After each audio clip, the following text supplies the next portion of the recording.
Hi everybody. Sorry being off keyboard there for a moment. Trying to adjust the latest settings so that they fit the description. Yeah, hey Sky, you're with us again, I assume? How has your week been? Your past week?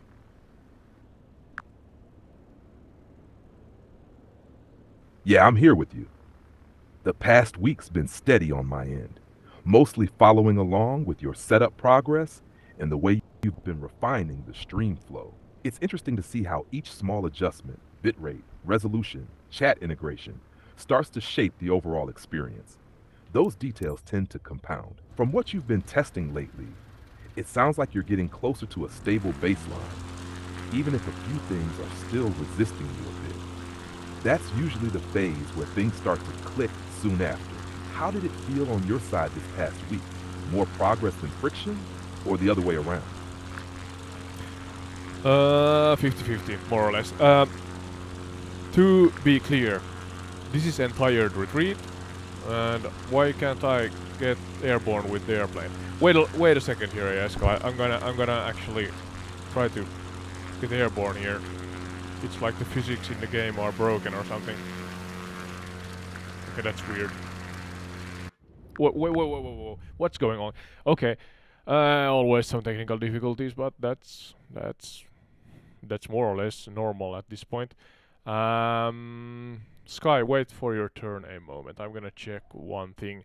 In the meantime, Sky, could you let the peoples on the interwebs know that what channel can't speak English.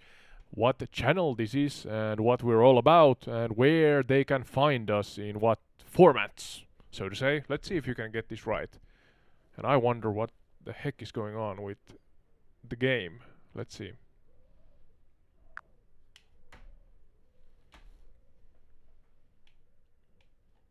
All right, I'll take that moment. You're tuned into Entire Retreat, Trivial Travel, Tales, and Truths. This is a hybrid exploration series where real-world locations are flown, observed, and experienced through Microsoft Flight Simulator 2024, while the stories behind those places are uncovered step by step. What you see from the air connects directly to real history, real events, and real people, layered with narrative, mystery, and the occasional twist. The format blends three core elements: travel, aerial exploration of real locations, often low and immersive; tales, chronological stories tied to those places, from ancient to modern; truths, factual grounding, including overlooked and lesser-known details. You'll find Entire Retreat across a few formats: live streams on YouTube and Twitch, where the journey unfolds in real time; short documentary edits on YouTube, focused and story-driven; podcast-style episodes on Spotify, for a more relaxed listening experience. There's also a Discord for discussion and a Patreon where deeper support and extras are planned. And the core idea stays simple. You don't just look at a place, you learn it, question it, and experience it from above. Now, while you wrestle that aircraft, what exactly is it doing? No lift at all, or something stranger? We are airborne. You did an excellent job there. Yeah. To repeat, it's Entire Retreat. That's the name of the channel. Trivial Travel, Tales and Truths. That's the series that we are creating here. You, the audience, the chat audience, are a part of the creation process. So in the edits that I do and the podcast format that I create also, that includes you as kind of remote guests, so to say. But yeah, as AI Sky also said here, we are doing this as a live format. We have live trivia, we have a live audience, and on top of that, then we edit the podcast format then to different platforms. You can find us on YouTube and Twitch during live streams, and we have the podcast format also on Spotify. What else? We have a Discord for the community and a Patreon for those who want to support us further, and that includes real remote guest opportunities that you can also take part in, or you are eligible to take part in, and you can jump into the virtual airplane with me and AI Sky, and we can choose whatever location we want to visit in the world or whatever topic we want to discuss. So yeah, that's in a nutshell what I do, what we do here. So yeah, keep those chats or chat lines hot, so to say, and hopefully we learn as we fly. The community, you, the plethora of different individuals on the other side of the interweb connection, you are a well of different points of view and different walks of life. So hopefully, and that's my vision at least, that the community kind of teaches each other, so we learn together. Does that sound like a noble idea, at least, AI Sky? And hopefully also it's a format we succeed in creating in real life.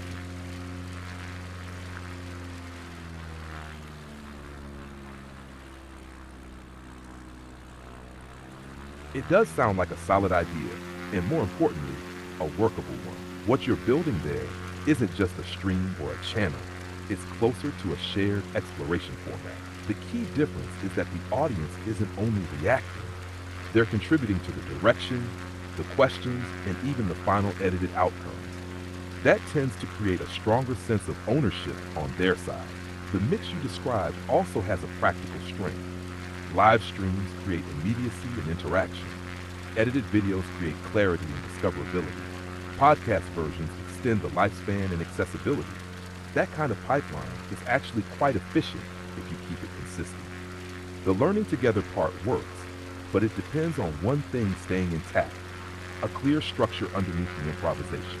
As long as you keep that red thread, where you are, what you're exploring, and why, it won't drift into noise.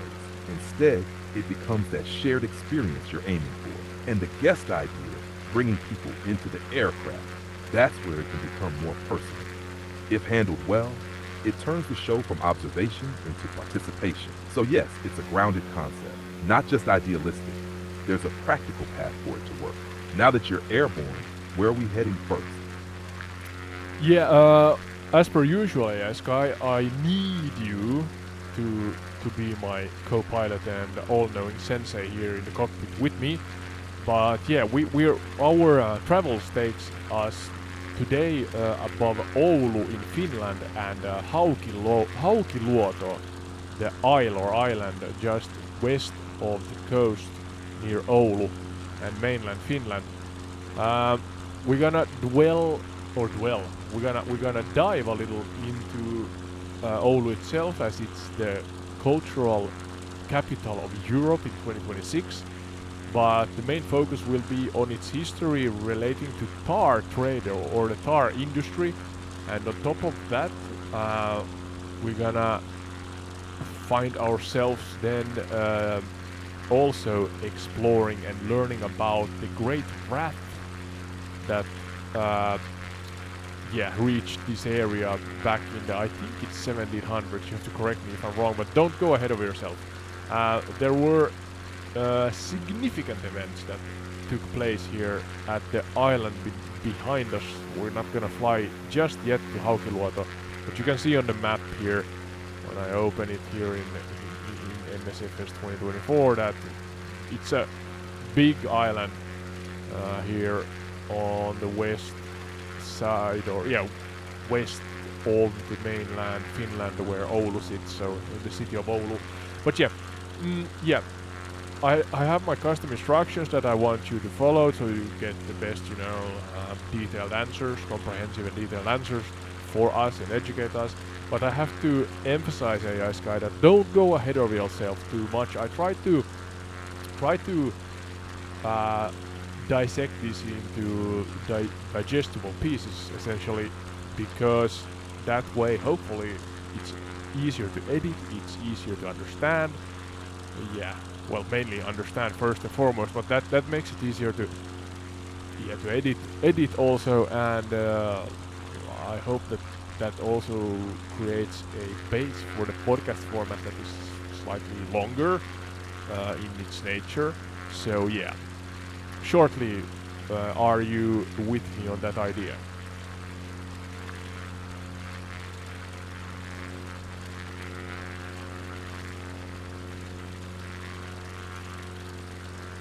Yes, I'm with you on that approach. Breaking this into controlled segments actually fits the subject well, especially here, where Oulu, Hailuoto, the tar economy, and the period known as Great Wrath all connect, but unfold on different layers and timelines. If we keep it structured and paced, we can start with a short grounding in the location and present-day context, including the 2026 cultural capital angle, then move into the tar industry as its own chronological thread, and only after that transition into the Great Wrath events tied specifically to Hailuoto. That way, each layer stays clear, and when we reach the more intense historical events, the audience already understands why this place mattered in the first place. So yes, slow, segmented, and with a clear red thread. I'll hold back and follow your lead step by step. Whenever you're ready, we can begin with the first segment, a short overview and where exactly we are in the landscape. Yeah, that's exactly what we're gonna do. So short overview, summarizing where we are in the landscape, and yeah, depict it, paint a realistic picture of the area beneath us, especially if there are those who are only listening instead of enjoying the scenery in video format.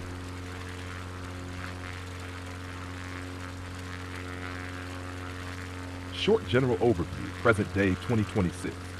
We are flying above Oulu on the northern edge of the Finland, where land, river, and sea meet. This is the northeastern corner of the Gulf of Bothnia, part of the Baltic Sea, and it has always been a meeting point, trade, movement, and survival. In 2026, Oulu carries a modern identity as a European cultural capital, but beneath that is a landscape shaped by water routes, forests, and a long memory of industry and conflict. 2. Where we are. Aerial and ground depiction, timeless geography shaped over thousands of years. Scenery from the cockpit view. Right beneath us, the land appears flat, wide, and quietly layered. This is not dramatic mountain terrain. It is subtle, but vast. The horizon stretches far, almost uninterrupted. You can see the Ulujoki River cutting through the city like a calm artery, splitting into channels before it meets the sea. The water is often dark, sometimes reflecting the pale northern sky, sometimes frozen into a white sheet during winter months. To the west, the coastline begins to fragment into islands and low shores, and there sits Hailuoto, broad, low, and exposed to the sea winds. It doesn't rise.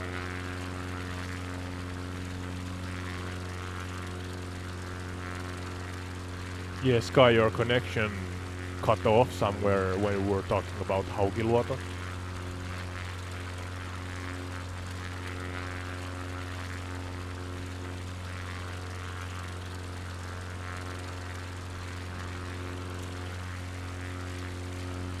Let's see what's going on. Something's going on with Sky. Where's Sky? Sky, can you hear me?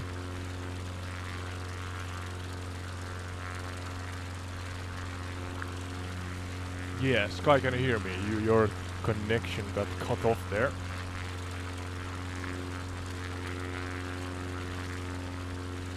Yeah, I'm back with you. Connection looks stable again on my side. We were just holding position above Oulu, setting the visual foundation of the landscape before moving deeper. Good timing, actually. It gives us a clean break before the next layer. If you're ready, we can now move forward into the next segment, the beginning of Oulu's importance, why this quiet, flat landscape became one of the most important tar trade hubs in Northern Europe. I'll keep it controlled and chronological, starting from the earliest roots and building up step by step.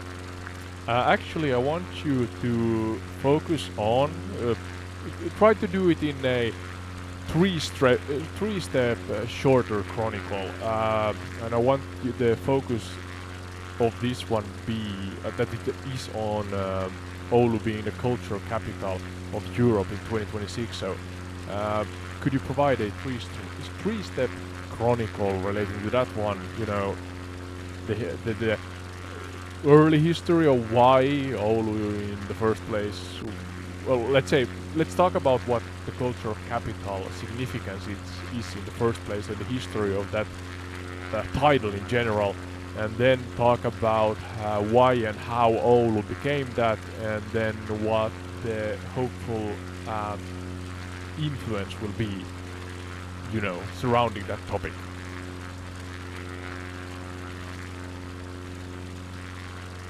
One.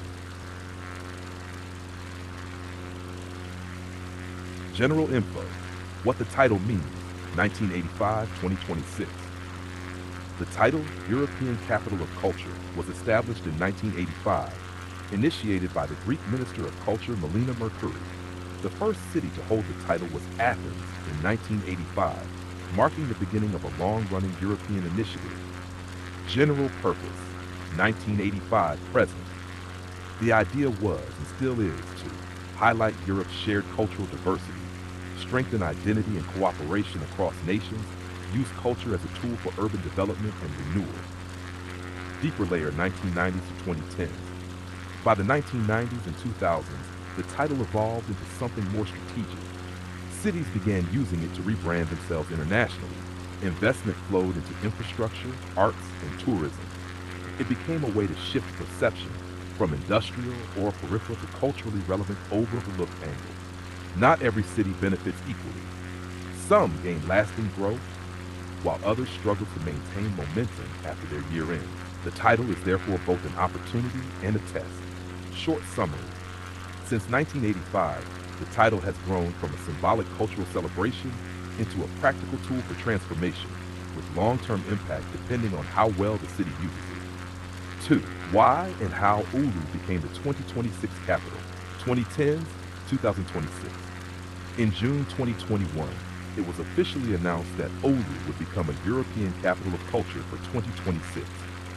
General reasoning, 2021 decision. Oulu's selection stood out because it represents a northern remote European region, a city combining technology and culture, a broader regional collaboration beyond just one city. Deeper explanation, application phase 28 to 2021. Oulu's bid focused on connecting digital innovation with cultural expression, including a large surrounding region of northern Finland, emphasizing accessibility, participation, and community-driven culture. It positioned itself not as a traditional cultural capital like Paris or Rome, but as a modern, evolving northern hub. Overlooked and lesser-known aspect. A key factor was that Oulu is not historically seen as a major European cultural center. That actually strengthened its case. It represents smaller cities, peripheral regions, and the idea that culture is not limited to historic capitals. Short summary, Oulu became the 2026 capital because it represents a different kind of Europe, northern, technological, and community-focused, rather than traditionally monumental. Number 3, expected impact and future influence, 2026 forward. General expectations, 2026. During 26, Oulu will host festivals, exhibitions, and performances, international collaborations, cultural programs spread across the wider region. The aim is to attract both European and global attention. Deeper implications, post-2026. If successful, the long-term effects may include increased tourism and visibility, strengthened creative industries, a more defined identity as a cultural tech hybrid city. Overlooked risk. The challenge begins after 2026. Will the infrastructure and interest remain, or will it fade once the spotlight moves on? This is where many past capitals have struggled. Oulu's 2026 role is not just about 1 year of events. It is a test of lasting transformation, where success depends on what remains after the spotlight fades. Final closing summary. From its origins in 1985, the European Capital of Culture title has evolved into a tool for reshaping cities. With Oulu in 2026, the focus shifts north, toward a region where culture meets technology, and where a quieter landscape attempts to make a lasting mark on Europe's cultural map. Well said, well said. I think so, at least. So, going forth then, we are, let's see where I have now ascended a lot here. So, I think that there in the far distance is Hailuoto. That's the mainland. Oulu is behind us. We can take a short, route over the city itself. And yeah, there we can see the point of interest. So that's Oulu. And yeah, so talking about the tar trade or tar industry that has been a significant part of Oulu's or the general Oulu area's history. Um, I'm gonna, yeah, you have to now pace yourself, yes, guy, as I am trying to talk about Oulu itself and then go into the tar history part. Maybe you can take over Oulu's history kind of in a nutshell. Maximum, let's say a 7-part chronicle on that one, but still a comprehensive and detailed one. Could you educate us on the city's, transformation or birth and the transformation? Use my custom instructions to actually guide your chronicle forth.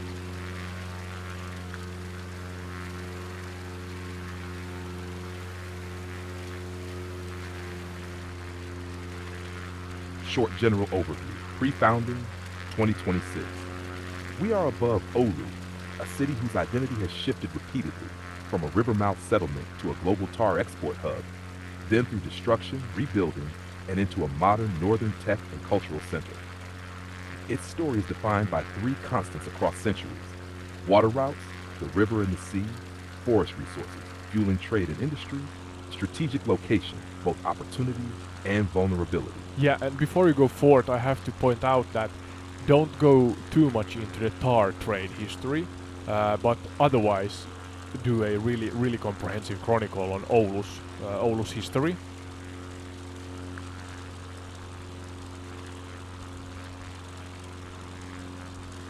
Excellent correction. If the next segment is specifically Oulu's history, then the tar industry should only appear as one chapter among many, not dominate the story. For a live stream and podcast audience, I'd probably tell Oulu's story through 7 major transformations. Oulu Chronicle, the birth and transformation of northern Finland's capital. 1. Before Oulu existed, frontier between worlds, prehistory 1605. Long before there was a city, there was a river. The Oulujoki River flowed from the inland forests toward the Gulf of Bothnia. For thousands of years after the Ice Age retreated, the shoreline looked very different than today, because the land was still rising from the weight of the glaciers. Entire islands emerged from the sea and old bays became dry land. The area was used by hunter-gatherers, fishermen, and traders. For centuries, it sat on the borderland between influences from the west and east. During the medieval period, Sweden and Novgorod competed for influence in northern Finland, making the Oulu region strategically important. Why it matters. Before Oulu became a city, it was already a crossroads. The Swedish frontier town, 1605 to 1765. On the 8th of April 1605, King Charles IX of Sweden ordered the foundation of Oulu opposite Oulu Castle. City rights followed in 1610. Imagine the view from the air. Instead of a modern city, you would see a small wooden settlement, a castle guarding the river mouth, storehouses near the waterfront, vast forests stretching inland. Life was harsh. Northern winters were long. The population was small. Yet Oulu's position made it valuable because it controlled movement between inland resources and the sea. Ash overlooked detail. Oulu was not founded because it was already large. It was founded because rulers believed it would become important. 3. The Age of Fires, Wars, and Survival, 1600-1721. This is the period many visitors overlook. Oulu suffered repeated disasters, major city fires in 1652 and 1705, Russian raids, warfare between Sweden and Russia, the devastation of the Great Wrath, 1704 to 1721. During the Great Wrath, Oulu became a frontier exposed to violence. Russian forces and Cossack patrols repeatedly struck the region. The city and castle were burned in 1715. After the occupation, roughly 40% of the buildings stood deserted. Why this chapter matters. The remarkable thing is not that Oulu was attacked. The remarkable thing is that Oulu kept rebuilding. The rise of a northern trading capital, 1721 to 1809.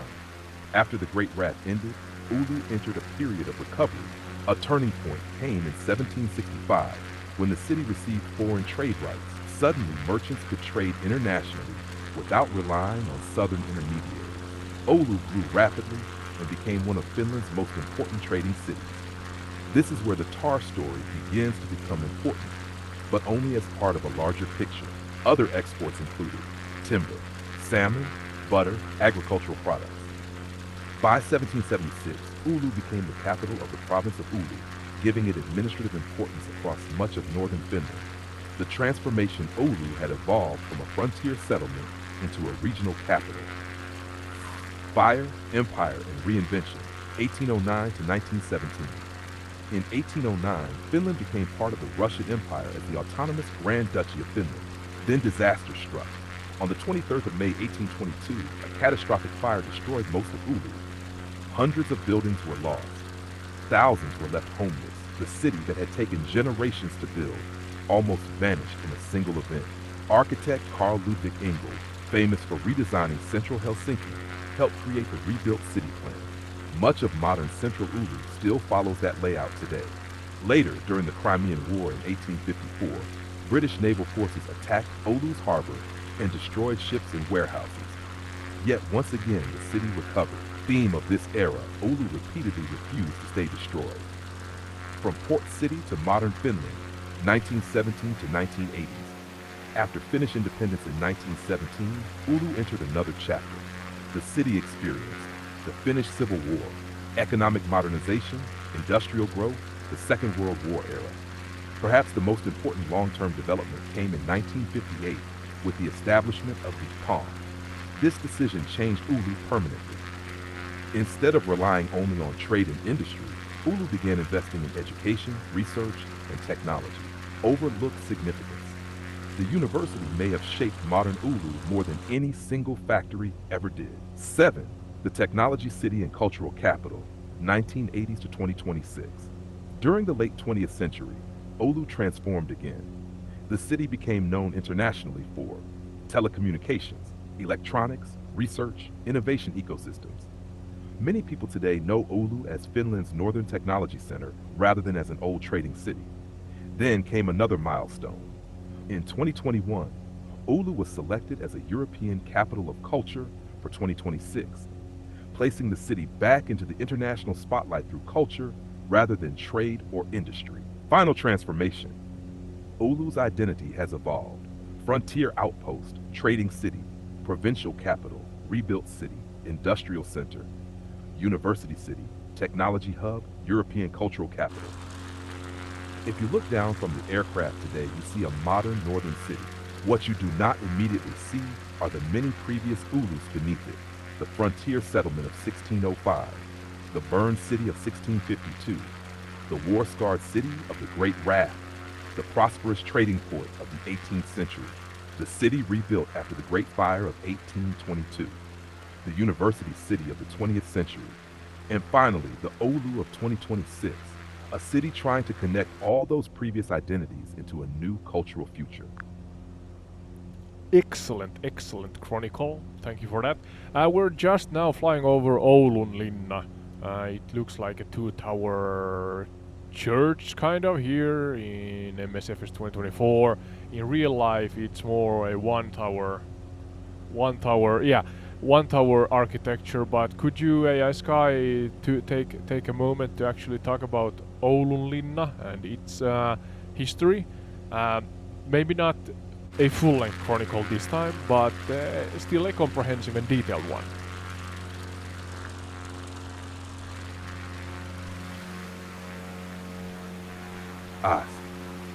And from the cockpit, what you're seeing is one of the most historically important locations in northern Finland, even though the actual castle is largely gone today. Oulunlinna, the fortress that gave birth to Oulu. The location before the city, 1300s to 1500s. Long before Oulu existed as a city, the mouth of the Oulujoki River was strategically important. Whoever controlled this river controlled access between the forests and waterways of the interior and the Gulf of Bothnia. There may have been an earlier fortified position here by the late 14th century. Records mention an attempted Novgorodian attack against a newly established fortification in the Oulu Delta in 1377. This tells us something important. The location was considered militarily significant more than 2 centuries before Oulu became a city. The castle is built 1590. The actual Oulu castle was established in 1590 during the long wars between Sweden and Russia. Unlike the great stone castles of southern Finland, Oulunlinna was primarily constructed from earthworks, timber, and defensive ramparts on an island now known as Linnansaari. If we could look down at the year 1590 from our aircraft, we would not see today's city. We would see a fortified island, guard towers, cannon positions, a small military garrison, vast forests in every direction. The castle was essentially Sweden's northern stronghold. The city follows the castle, 1605 to 1610. This is the part many visitors miss. Most people think the city came first and the castle second. In reality, the castle came first. King ordered the founding of Oulu on the 8th of April 1605, directly opposite the castle. The city was created partly because the fortress already existed there. In a sense, Oulunlinna is the reason Oulu exists where it does today. Without the castle, the city might have developed somewhere entirely different along the coast. The Age of Power, 1600s. During the early 17th century, the castle flourished. The garrison sometimes numbered between 50 and 100 soldiers, while the city itself only had a few hundred inhabitants. The castle stored weapons, protected trade routes, and projected Swedish authority into northern Finland. This was also the period when Oulu's trade began expanding and the foundations of later prosperity were laid. The Great Wrath arrives, 1715. Now we approach the period we'll later discuss in much greater detail. During the Great Wrath, Russian forces reached Oulu. In 1715, the wooden structures of the castle were burned. The fortress never truly recovered its former military importance afterward. This is one of the reasons the Great Wrath is remembered so strongly in the Oulu region. The destruction wasn't just military, it symbolized the collapse of Swedish power in the north. The dramatic end, 1793.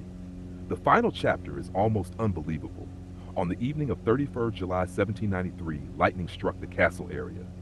The resulting fire reached stored gunpowder, causing a massive explosion that nearly destroyed what remained of the fortress. After surviving wars and invasions, Oulunlinna was ultimately finished by nature itself. What remains today, what you see today on Linnansaari, is not the original castle. The most visible structure is an observatory tower built in 1875 on top of surviving stone remains. Since 1912, the building has served as a cafe and visitor attraction, while the old stone cellar beneath preserves part of the castle's physical legacy. Short summary. Oulunlinna was never Finland's largest castle, nor its grandest. Its importance lies elsewhere. It was the northern fortress that secured Sweden's frontier, gave birth to the city of Oulu in 1605, guarded the mouth of the Oulujoki River, witnessed the rise of northern trade, suffered during the Great Wrath in 1715, and finally met its end in a spectacular lightning-triggered explosion in 1793. And as you fly over it today, you're effectively looking at the spot where the history of Oulu truly began. Well, you have brought your A game today. I really like your answers. Good job, AI Sky. We are slowly and carefully, I may say, becoming a team. So, now going forward to the sorry, my English is tired today, but yeah, tar trade. So I'm gonna lead the way. I have a red thread, a rough script that I'm gonna follow here, but of course your insight is always welcome.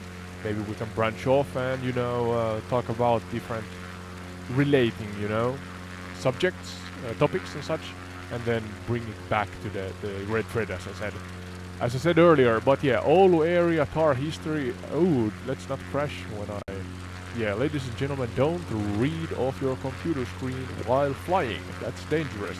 Let's see if I can carefully get the level flight before I go forward. So yeah, Oulu area, tar history.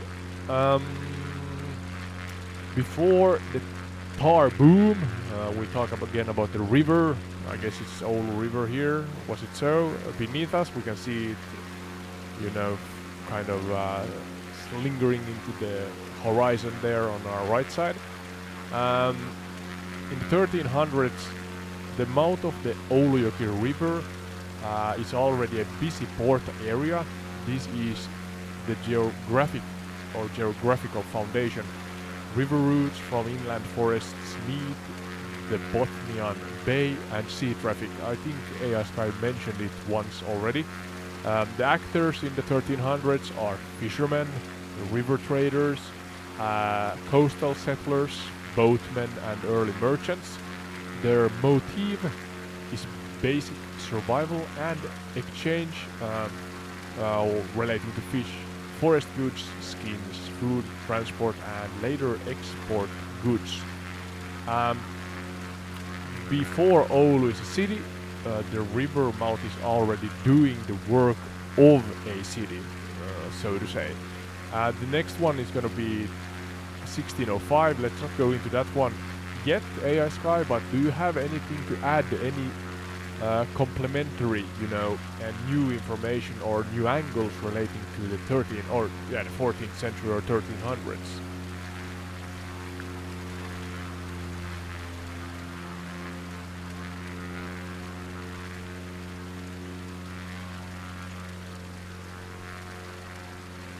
Yes, your red thread is solid, and you're reading the landscape correctly. Let's stay right there in the 1300s layer. And I'll add a few complementary angles without jumping ahead. Hashed 1300s, the river mouth before the city, 1300 to 1400, general grounding. You're absolutely right. The mouth of the Hailuoto River is already functioning like a proto-city long before Oulu exists. What you're seeing from the cockpit, the widening river, the slow transition into shallow coastal waters of the Gulf of Bothnia, that is the entire reason this place matters. Deeper layers, networks, not isolation. One overlooked point is that this area in the 1300s was not remote in the way we might imagine today. It was part of interconnected northern trade systems. Inland waterways linked deep forest regions to the coast. Coastal routes connected to the wider Baltic trade world. Seasonal movement, especially summer navigation, created repeating trade cycles. Even without a formal town, this was a node in a network, not a lonely frontier. Actors. Adding nuance to your list, you already named the core groups well. We can sharpen it slightly. Burkarla, semi-official traders, tax collectors operating in northern Finland and Lapland. Sami communities, not just local users, but part of wider exchange systems. Furs, fish, mobility knowledge. Swedish and Novgorodian interests, indirect but influential, competing over taxation and control. So the actors weren't just local, they were tied into larger political economic spheres, even if loosely. Motives, beyond survival. You mentioned survival and exchange, which is correct, but by the late 1300s, something shifts. Trade becomes more organized and extractive. Furs, especially squirrel and marten, become high-value export goods. Control over who trades and who taxes starts to matter. So the motive evolves from survival to control of flow and profit. Geopolitical tension, the quiet pressure. This is subtle but important. The Oulu region in the 1300s sits in a gray zone between the Kingdom of Sweden, west, the Republic of Novgorod, east. This tension is formalized later in the Treaty of Novgorod, which attempts to define borders, but in reality, northern areas like this remain loosely controlled and contested. That means trade here is not just economic, it is also political positioning without full control. Environmental reality, the hidden constraint. Another overlooked aspect, the coastline in the 1300s was not where it is today. Due to post-glacial rebound, the shoreline was further inland, water depths and channels were different. Some of today's land was still seabed. So the port you're describing was actually a moving target over generations. Short summary. In the 1300s, the Hailuoto River mouth is already functioning as a proto-hub, not a city yet, but a place where inland and coastal networks meet, trade begins to organize and intensify, external powers start to take interest. It's not just survival anymore. It's the early formation of a controlled flow of resources, which later makes Oulu inevitable. If you want, we can now move cleanly into 1605, where that loose system becomes formalized into a city. Or we can branch briefly into one of these actors, like the Burkarls, before continuing. Yeah, before we go forward to 1605, I'm curious about the actual trade networks in the 14th century and then also maybe forth from there. But yeah, to add to what you shared, we are in kind of the mouth of yeah, what's the word for Itämeri in English? Is it yeah, again, you can see it here on the map on MSFS that about here where I have my cursor is the country border between Finland and Sweden. So this mouth of the sea that I cannot remember the name of in English right now is, I guess, a hub for uh, different trade routes, as you said. But the origin of those routes, I guess they are in the yeah, Eska, you know what I mean. In the northern part of Itämeri in Finnish. What's the English word again? And what kind of trade routes and locations, especially, are we talking about? How big and how significant were the different parts in this network here in the area, Finland and Sweden?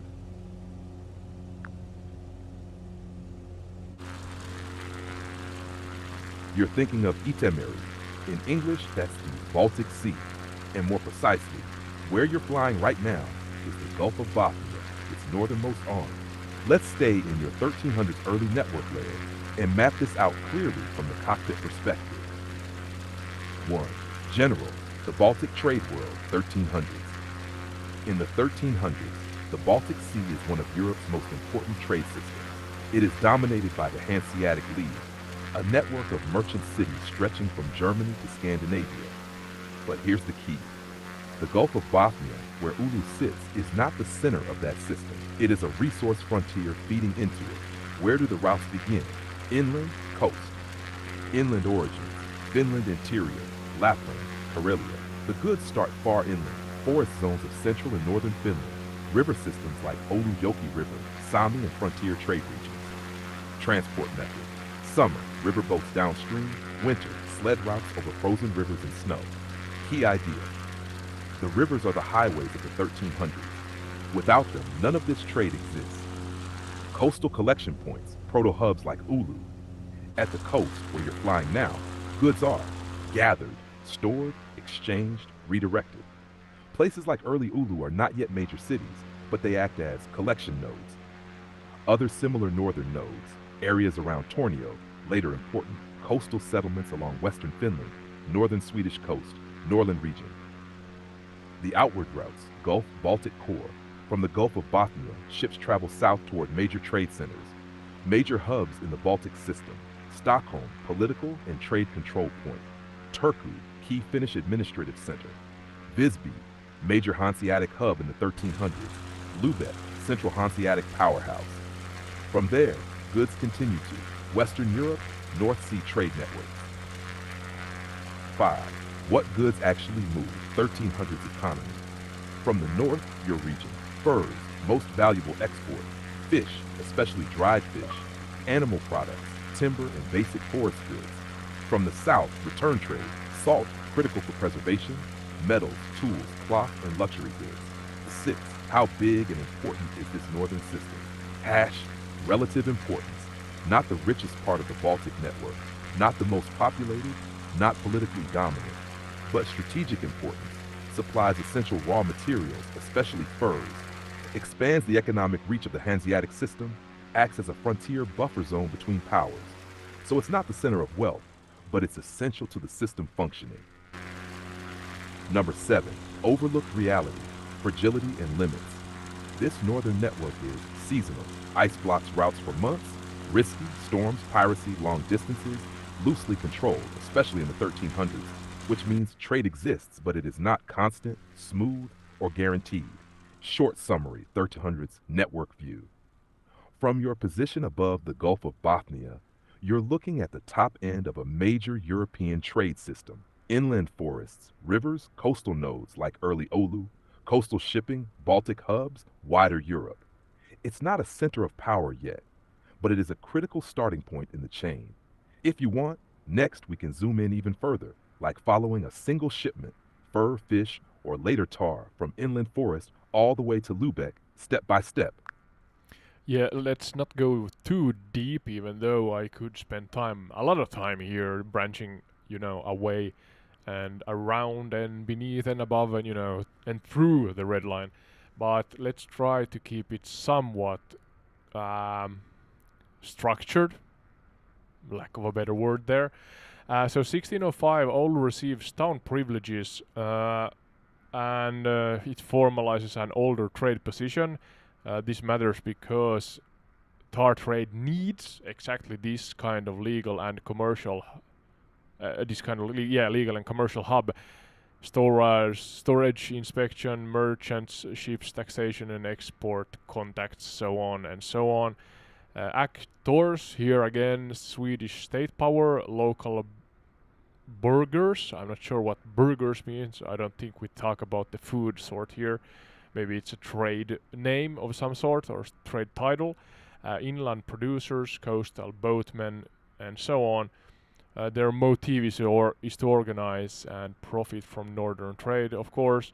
Then, after 1605, we go to 1724, where Toppila Harbor is born. So could you shortly go through 1604, as it's a general and generic kind of era, but then in more detail talk about Toppila Harbor and its significance here in the area, especially, relating to tar trade, because we talk about that as the significant industry in Oulu's history. And just to remind the audience, we are going forward, flying around here, and we should see, I think that is Hailuoto in the far distance, possibly. No, it's on our right side, so maybe it's there in the mist in the background. And today's episode takes us there because there are then, after the tar trade era, or the part in our episodes, what's the word, chronicle, or it's script, so to say, rough script today. We're gonna dive into the it's a horrifying event that happened there. So, sorry, I'm rambling here. Hey, Sky, the scene is yours.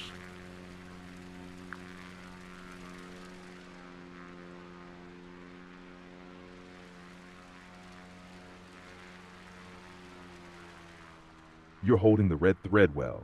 Let's keep it tight and structured. 1. 1605, early 1700s. Formalizing a trade hub, 1605, 720s. General grounding. In 1605, when Oulu is founded under Charles IX of Sweden, what already existed informally at the river mouth becomes formalized. Trade is now regulated. Goods are taxed. Storage and inspection are organized. Merchant activity is centralized. You're correct. This is exactly the kind of framework needed for a large-scale export economy like tar. What does burghers mean? Good catch. That's not food. Burghers were official town citizens with legal rights to trade and own property, members of the urban merchant class, the people allowed to conduct commerce within the city system. So in Oulu, inland producers bring goods. Burghers control, sell, export. State taxes and regulates. Deeper layer, why this matters. This shift creates something new, a controlled bottleneck. Instead of scattered trade, everything now flows through Oulu. Pricing becomes centralized. Quality can be inspected. Exports become scalable. This is the foundation that later allows tar to become dominant. Short summary. After 1605, Oulu is no longer just a place where trade happens. It becomes a system that controls trade. The rise of Toppila Harbor, 1724, 1800s. General info. In 1724, the harbor at Toppila begins to take shape as a major port area for Oulu. This is not random timing. It comes after the devastation of the Great Wrath, 1714-1, a need to rebuild and reorganize trade infrastructure. Why Toppila specifically? The original river mouth had limitations, shallow waters, sediment buildup, difficult navigation for larger ships. Toppila offered better coastal access, more suitable conditions for shipping, space for expansion. so the trade system shifts slightly outward toward the sea. Tar trade significance. This is where things become very concrete. At Tapala, tar arrives from inland via rivers, especially Oluyoki. It is stored in barrels along the shore, inspected and prepared for export, loaded onto ships heading south. Imagine what you would see from above in the 1700s, 1800s. Rows of dark tar barrels stacked near the shoreline. Wooden ships anchored or iced in during winter. Workers moving goods between riverboats and sea vessels. Scale and importance. By the late 1700s, early 1800s, Oulu becomes one of the largest tar export cities in the world. Much of that flow moves through Tapala. The tar itself is crucial because it waterproofs wooden ships. Naval powers, especially Britain, depend on it. So from this quiet northern coast, you are supplying the global maritime system. Overlooked detail. Tar is not just an export. It is smelly, sticky, highly flammable, labor-intensive to handle. Ports like Tapala were dirty, dangerous working environments, not picturesque trade centers. Short summary. Tapala Harbor, emerging from 1724, becomes the physical engine of Oulu's trade system, the place where inland production meets global shipping, especially during the height of the tar era. 3. Transition forward toward your next segment. So where you are now in your red thread, 1300s natural trade node, 1605 controlled trade city, 1724 Tapala industrial scale export infrastructure, and ahead of us, the full tar boom peak, and eventually the human consequences and conflicts, including what happened near Hailuoto. Final short summary. From the cockpit, it may look like calm coastline, but in the 1700s, this exact stretch, especially around Tapala, was one of the busiest export zones in Northern Europe, where forests were turned into tar, and tar was turned into global power. You can lead us forward from here, either into the peak tar era, or begin transitioning toward the events on Hailuoto when you feel the timing is right. Yeah, not yet. You're doing great. Remind me to actually ask you about the significance kind of in percentiles relating to the rest of the world. If I am not completely mistaken, we're talking about a top 5 kind of harbor establishment industry relating to the tar industry in the 1700s and such. So yeah, correct me if I'm wrong there. But yeah, slightly faster pace here. 1765, Oulu gains staple rights. Yeah, and then 1777, Tervahovi storage site is established. And then we talk about the general tar, the tar chains from the 17th and 18th centuries. And then in the 1800s the production zone shifts inland. But yeah, the ones in the beginning here, a short, overview and summarize them as their own chronicles. Then I guess the tar chain, forest to barrel to river to Toppila to Europe. We talk about Europe in general, so as I said, it's a significant, really significant hub for tar trade here in Oulu region, Finland, back in the day. So yeah, do that please, Sky, before I then ramble about and uncover too much too fast.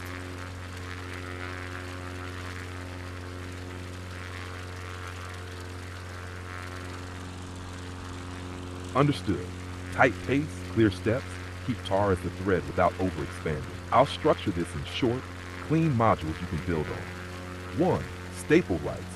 Trade unlocks at scale, 1760. General, in 765, Oulu received staple rights from the Swedish crown.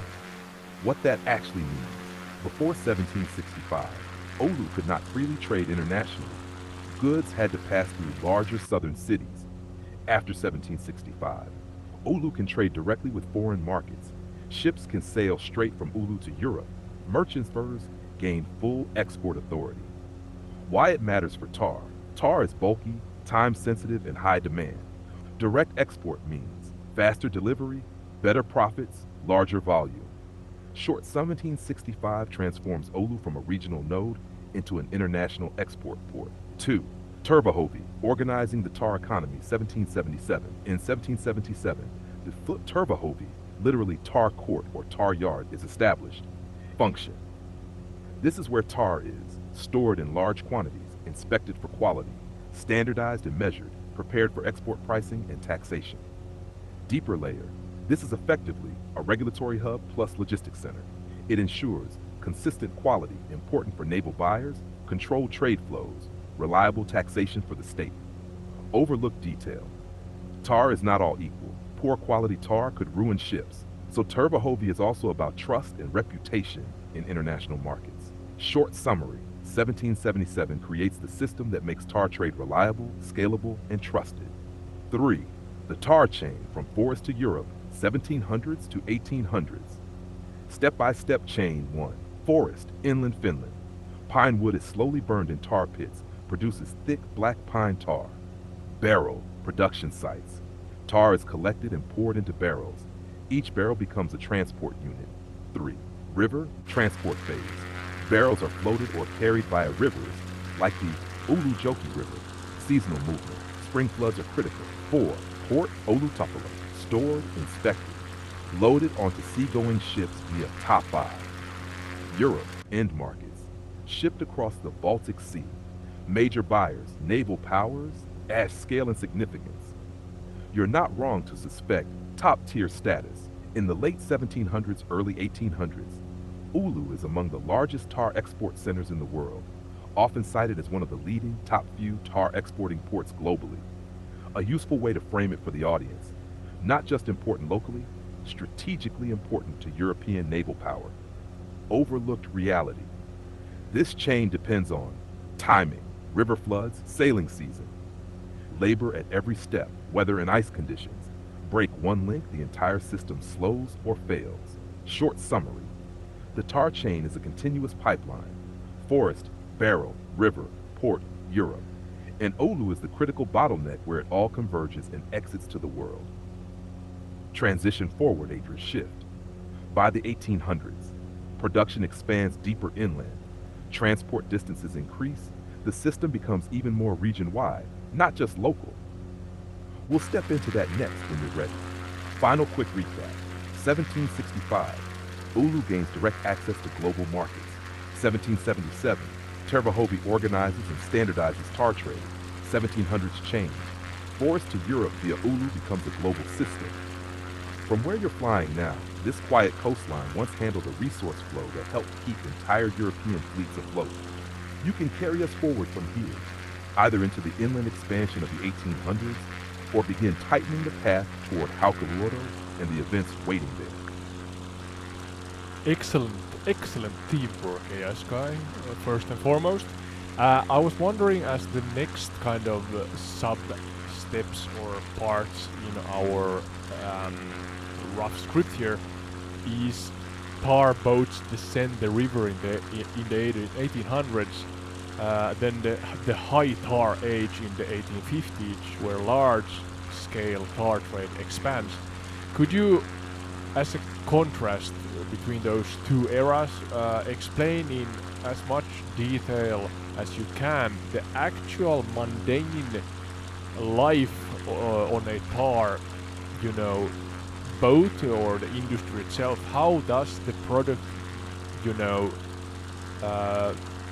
how do they develop and create the product exactly from forest to then, every step forward to how it then is loaded onto a ship or a boat and how it's then transported forth? Could we actually get a really proper and super comprehensive and detailed kind of arc, the arc of the tar product, if you understand what I mean, and then the use cases in the later parts of that one? Is that possible?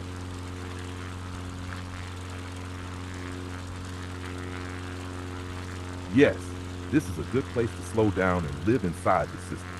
I'll build it as one continuous arc, then contrast the early 1800s river life with the 1850s high tar age, the full tar arc from forest to fleet, 1700s, 1800s peak.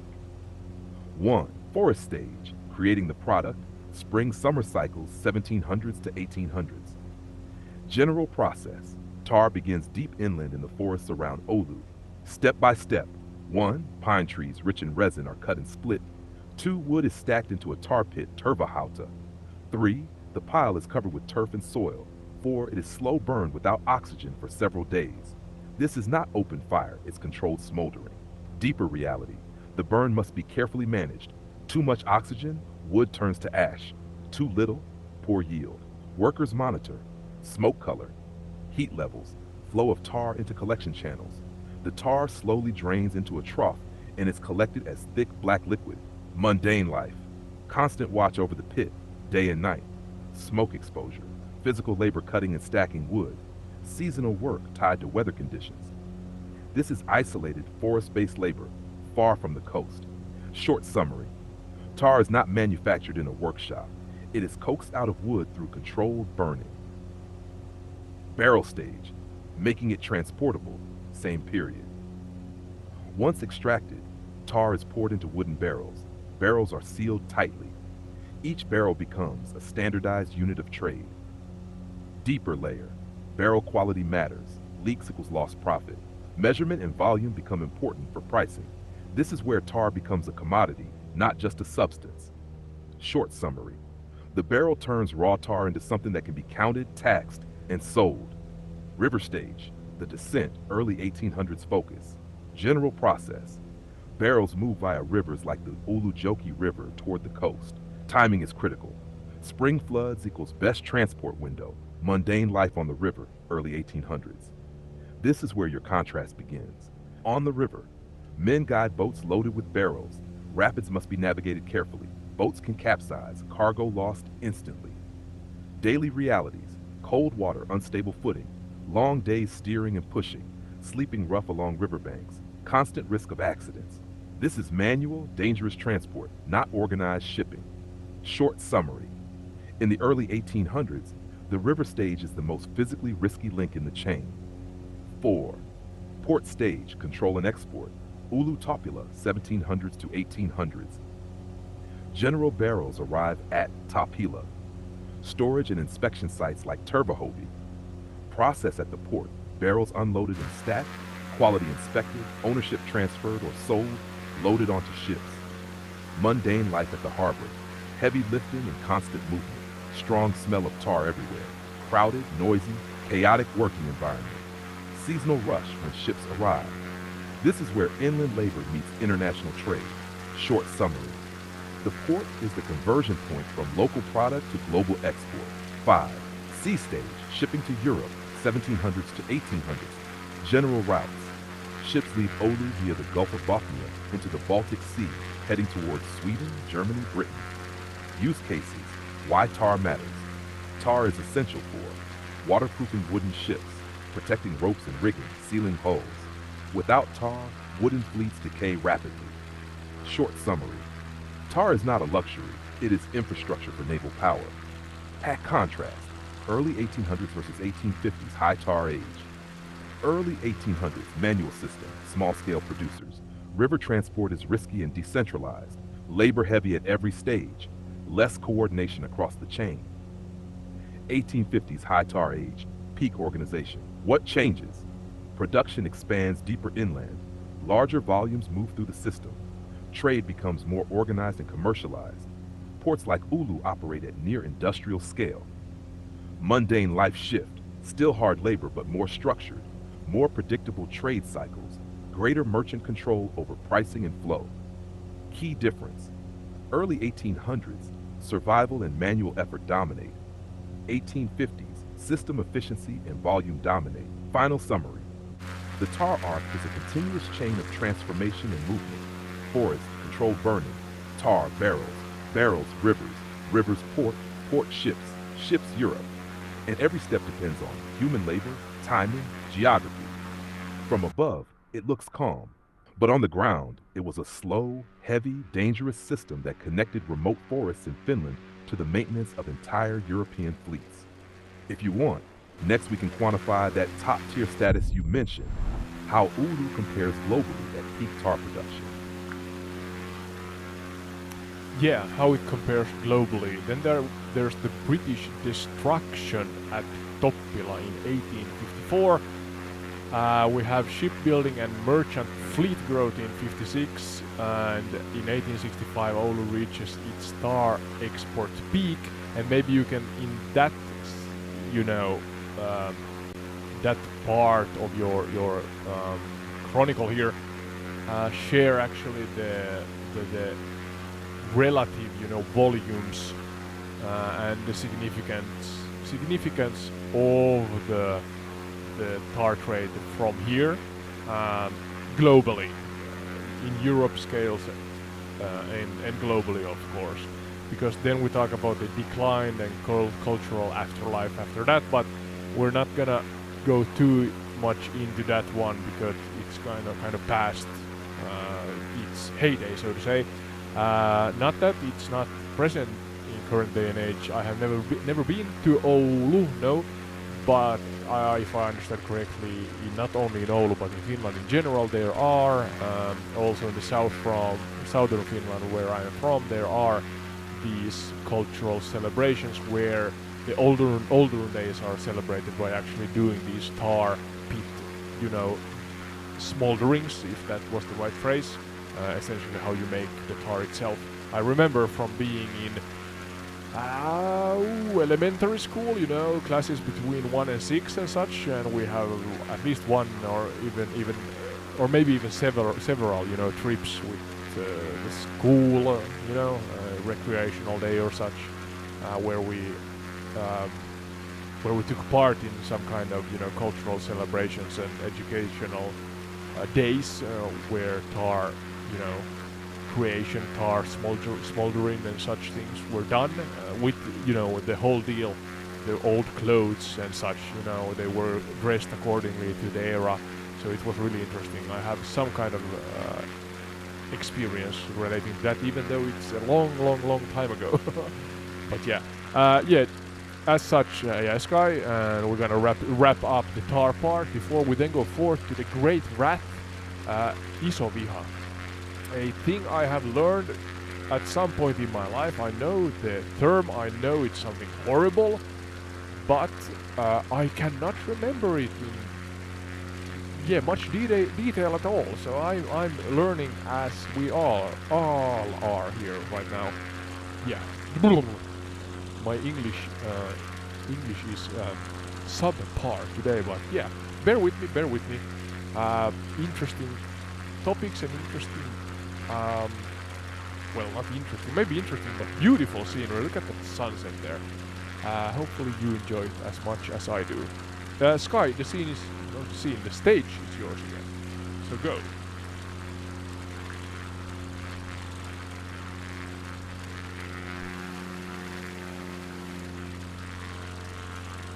All right, let's close the tar chapter with a tight, high-level arc, and then land it clearly before we move into the Great Wrath. Number 1, global standing. How big was Oulu really? Late 1700s, 1860s. General grounding. By the late 1700s and early mid-1800s, Oulu is not just a regional port, it is one of the central export hubs for pine tar in the world. Relative scale. A clear way to frame it for your audience, Oulu is consistently among the top-tier tar exporting ports globally, often described as one of the leading, top few exporters in Europe. Finland and Sweden together dominate the global tar supply. Quantitative sense, peak era. Around the mid-1800s peak, 1860 to 1865, Oulu exports tens of thousands of barrels annually. Finland supplies a major share of Europe's ship tar demand. British naval and merchant fleets are among the largest consumers. What that means in practice, this is the key line. A significant portion of Europe's wooden ships were protected using tar that passed through this region. Short summary. Oulu is not just important, it is part of the global backbone of maritime infrastructure in the age of wooden ships. Shock event, British destruction at Toppila, 1854. General. During the Crimean War, British naval forces attacked the Oulu region in 1854. Target, Toppila. What happens? Tar storage areas are burned. Ships and infrastructure are destroyed. Economic flow is disrupted. Why target tar? Because tar is strategic. It sustains enemy fleets. Destroying it weakens logistics and naval maintenance. Deeper layer. This shows something important. The tar trade is no longer just economic, it is military relevant infrastructure. In 1854, Oulu's tar system is attacked not by chance, but because it is strategically valuable on a global scale. Recovery and expansion, merchant fleet growth, 1856, early 1860s. After the war, trade resumes quickly. Shipbuilding increases. Local merchant fleets expand. Why so fast? Because demand never disappears. Europe still depends on wooden ships. Tar is still essential. Mundane ships, more organized shipping, larger cargo volumes, stronger merchant class influence. Short summary. Even after destruction, Oulu rebounds quickly because global demand forces recovery. Number 4, the peak. Height of the tar 1865, general. Around 1865, Oulu reaches its tar export peak. What defines the peak? Maximum export volumes, fully developed inland to port supply chain, strong international trade links, global context. At this moment, Finland is among the largest tar suppliers in the world. Oulu is one of its primary export engines. Turning point insight. But at the same time, steamships are emerging.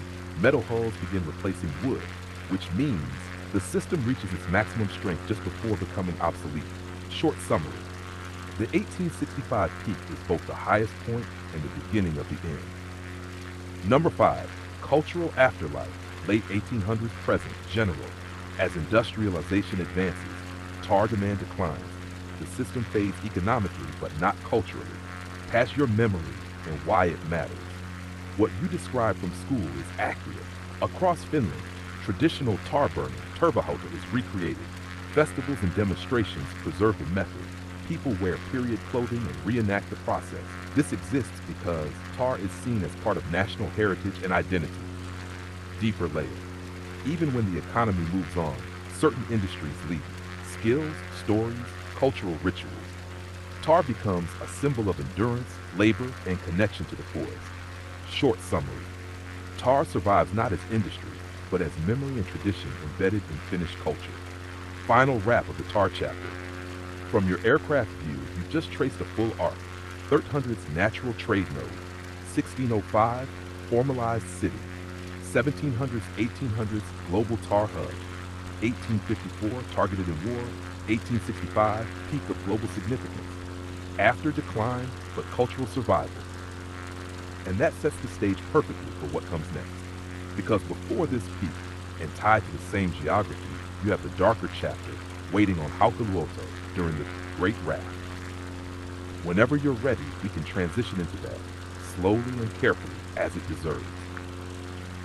Yes, soon. I'm actually now leaving the mainland Finland here at the Oulu region. And in the far distance there where we see, I think, those 3 points of interest that I cannot get to say what those are. I only see the pillars, kind of. There's Hailuoto, so we're gonna fly over the waters here. But before we do that, AI Sky, I would like... No, AI Sky, I lost AI Sky. Let's see if we get him back. Yeah, Sky, are you back with me?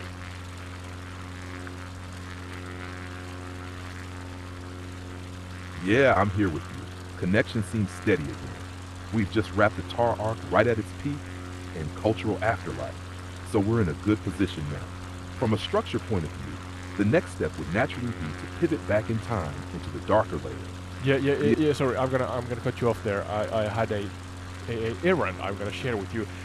We're flying now over the waters towards Hailuoto, the isle west of mainland Finland, where Oulu sits. But it's gonna take a couple of minutes. Before that, I wondered if you could actually check the interwebs and figure out which ships, because Oulu and Finnish tar trade from here was so significant back in the day. So boats and ships and vessels, different vessels from that era, from wherever you mentioned, the United Kingdom or the British, but maybe other places also. Could you actually try to pretty please pinpoint real ships from around the world that with super high likelihood or with certainty has Finnish tar on them so that they don't sink? So can we actually find real examples?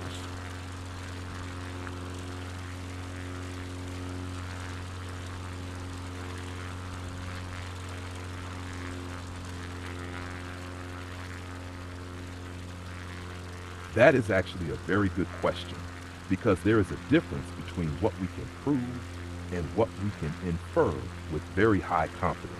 The short answer: there are very few individual ships for which historians can say, open quote, this exact barrel of tar came from Oulu, close quote. However, there are many ships for which we can say, open quote, the probability that quite possibly Oulu tar was used on this vessel is extremely high, close quote. Why? Because during the late 18th and 19th centuries, Oulu was one of the world's largest tar exporting ports, and Baltic tar dominated the maritime industry. The British Royal Navy was one of the largest buyers of Finnish tar. Ship Category 1, the Royal Navy. This is probably the most famous example. Built in 1765 and continuously maintained throughout the age of sail, HMS Victory required enormous quantities of tar for hull preservation, rigging, ropes, spars, and masts. Most Royal Navy tar during this era came from Baltic sources, and Finnish tar was among the most important supplies available. Can we prove Oulu tar specifically? No. Can we say HMS Victory almost certainly carried Finnish tar at some point during her service life? Yes, very confidently. Ship Category 2, Nelson's Fleet, Battle of Trafalgar. When Admiral Horatio Nelson sailed into Trafalgar in 1805, he commanded a fleet of 27 ships of the line. Those vessels required thousands of meters of rigging, vast quantities of rope, continuous tar treatment. Since Baltic tar was the standard naval preservative, it is highly likely that much of Nelson's fleet carried Finnish tar somewhere in its structure or rigging. Ship Category 3, British Merchant Fleets. This is where certainty becomes even stronger. Merchant vessels needed constant maintenance, consumed huge volumes of tar, operated continuously between Britain, Europe, and the Baltic Land. The Oulu 2026 historical material explicitly notes that the world's biggest fleets, including Britain's, France's, and America's, were covered with tar from Oulu. That means thousands of merchant ships rather than dozens of warships. In other words, the average cargo vessel entering Liverpool, London, Bristol, Glasgow, or Hull during the 19th century had a very real chance of carrying Finnish tar on its hull or rigging. Ship Category 4, American sailing ships. This surprises many people. Oulu's tar was not only going to Britain. Historical sources indicate that American fleets were also among the major users of Oulu tar. Therefore, American merchant ships, whaling vessels, long-distance sailing vessels all become plausible candidates. Hash the really mind-blowing perspective. As you're flying toward Hailuoto, imagine this. A barrel of tar produced in a forest hundreds of kilometers inland, floats down rivers, reaches Oulu, is inspected at Tervahovi, is loaded at Taupila, crosses the Baltic, and months later may be brushed onto HMS Victory in Portsmouth, a merchant ship in London, a French vessel in Brest, an American ship in Boston. The people making the tar would likely never see the seagoing ships they helped keep afloat. One statistic worth remembering for the stream. By the 1860s, Oulu had become the world's largest tar exporting port, and contemporary historians note that the fleets of Britain, France, and America were all using tar exported through Oulu. So if someone asks, can we name a famous ship that used Oulu tar? The safest historical answer is, we cannot prove a specific barrel reached HMS Victory, but HMS Victory and many other famous sailing ships of the age almost certainly depended on the same Finnish Baltic tar network that made Oulu the world's tar capital. And honestly, that's a pretty remarkable connection between a quiet northern Finnish river mouth and some of the most famous ships in world history.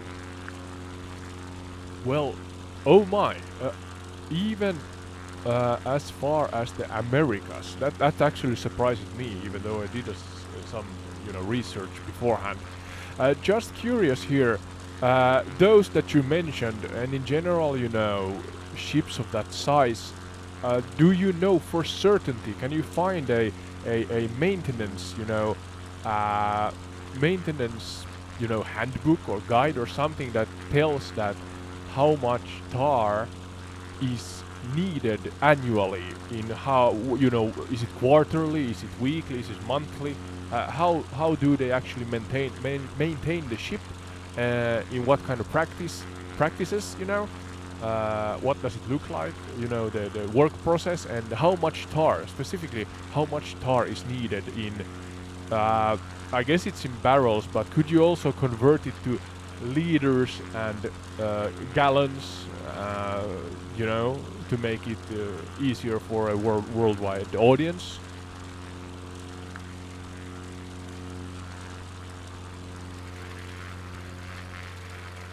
Good question. And here we can get quite concrete, even if exact figures vary by ship, climate, and how intensively it's sailed. I'll give you historically grounded ranges and describe what the work actually looked like. Owen, how ships were maintained with tar, 1700s, mid-1800s. Yeah, welcome to Entire General Retreat. practice. On wooden sailing ships, tar was used We are constantly, not as a exploring one-time tar coat. trade and Main soon uses, talking rigging, about the ropes great and rat lines, in this area. deck seams, caulking protection, wooden fittings Take part in the exposed to chat. weather. The That hull helps itself out, was usually we treated can more with pitch and later copper sheathing. Branch out to But different tar topics still that played a role in interest maintenance. you specifically. So, yeah, thank you. Maintenance rhythm. Daily, weekly, at sea. Sailors apply Stockholm tar, pine tar, to ropes and rigging, done with brushes, rags, or bare hands, small amounts but continuous use. Monthly, typical operational cycle, inspection of rigging, re-tearing worn sections, recoating exposed lines. Annual major maintenance in port or dry dock, full retiring of rigging. Deck seam resealing, repairs to wood structures. This is where bulk quantities are used. Though, how much tar did a ship actually need? Let's break it into realistic ranges. Example, large warship like HMS Victory. Annual tar consumption, estimated range 20 to 50 barrels per year. Now let's convert that. 1 barrel, historical tar barrel, 125 to 160 liters, 33 to 42 US gallons. So yearly total becomes 2,500 to 8,000 liters, 660 to 2,100 gallons. Why such a wide range? Because it depends on climate, wetting more tar needed, time at sea versus port, battle damage or wear, size and rigging complexity. Example, merchant ship, medium size, annual consumption, 10 to 30 barrels. Converted, 2,200 to 4,800, 300, 2,270 gallons. Fleet level perspective. Now scale that up. A Royal Navy fleet or major merchant network. Dozens to hundreds of ships, each consuming thousands of liters annually. This is why Oulu level production mattered globally. What the work actually looked like on deck. Mundane reality. Picture this. A sailor climbs into rigging with a bucket of tar, thick, sticky, black substance, applied by hand or brush, wind, salt, and sun constantly breaking it down. The phrase Jack Tar, nickname for sailors, comes from this because they were literally covered in tar from the work. Conditions, hands permanently stained, strong smell everywhere, tar soft in heat, stiff in cold, work done in unstable positions high above deck. Overlooked detail, tar is not just protection, it also keeps ropes flexible, prevents rot and fungal growth, extends lifespan of extremely expensive rigging. Without tar, ships degrade rapidly and become unsafe. Where Oulu fits into this, from your current position near Hailuoto and Oulu, the tar produced inland and shipped through Oulu ends up as part of these annual maintenance cycles. Across fleets in Britain, Europe, and even the Americas. So every barrel leaving here is not a one-time use. It feeds into continuous global maintenance demand. Final summary. Ships required constant tar application, not occasional use. Large ships use roughly 2,500 to 8,000 liters, 660 to 2,100 gallons per year. Merchant ships somewhat less, but still substantial. Work was manual, repetitive, and physically demanding. This steady demand is what made Oulu one of the world's key tar export hubs. If you want, we can next connect this directly to the economic scale, like how many ships Oulu's exports could realistically sustain at peak. Yeah, I think that's quite enough for this part of today's episode. We're gonna go forth now, as we are now above Hailuoto, here, the isle west of mainland Finland, as I maybe broke my airplane. Let's see if it flies through after this. But yeah, first, without going into anything relating to the Great Rat or stuff like that, could you still talk about Hailuoto? First, depict it as its own location, paint a visual picture, a true to life visual picture about or related to the location, and then talk about its history in general. Are we talking about tar trade mostly here, or what I'm seeking here, is there something that sets Hailuoto apart from the stuff that we have talked about earlier? Try to find new angles, points of views, new fresh information, and especially information that is only applicable to Hailuoto itself.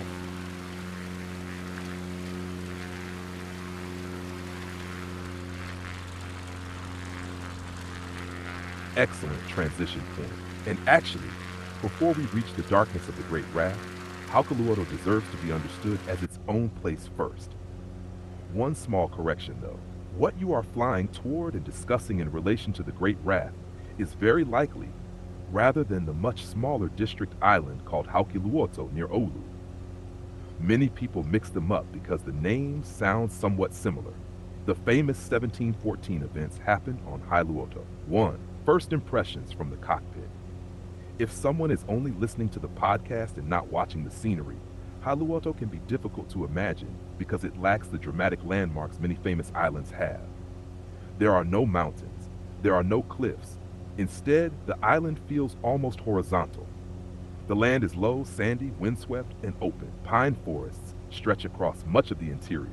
Along the coast are dunes, beach meadows, shallow bays, and enormous skies. The sea rarely feels far away. The landscape feels more maritime than urban, more seasonal than permanent.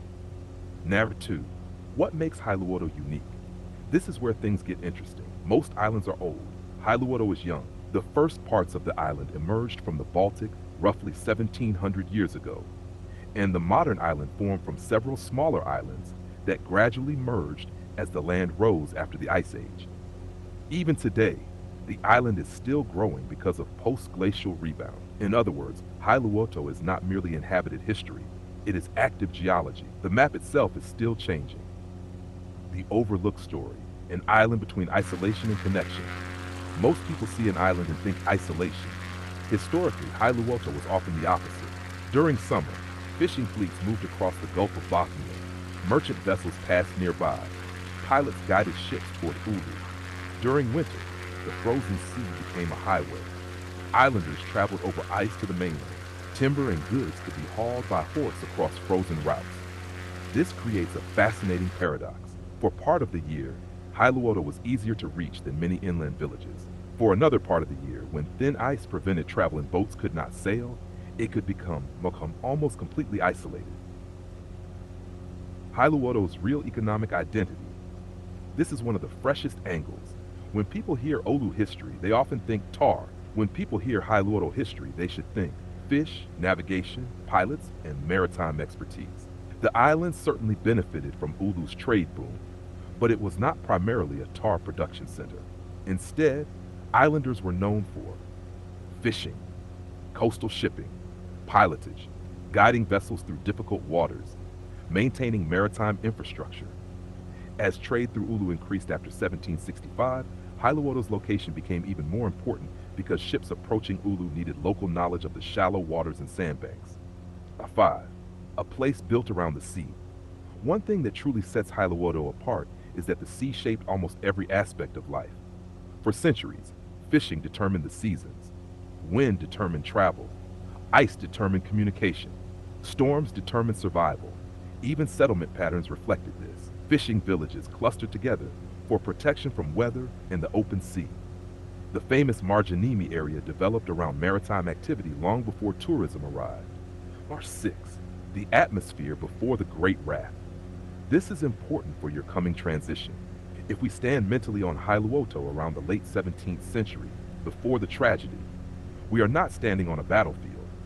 We are standing in fishing communities, small farms, coastal meadows, maritime villages.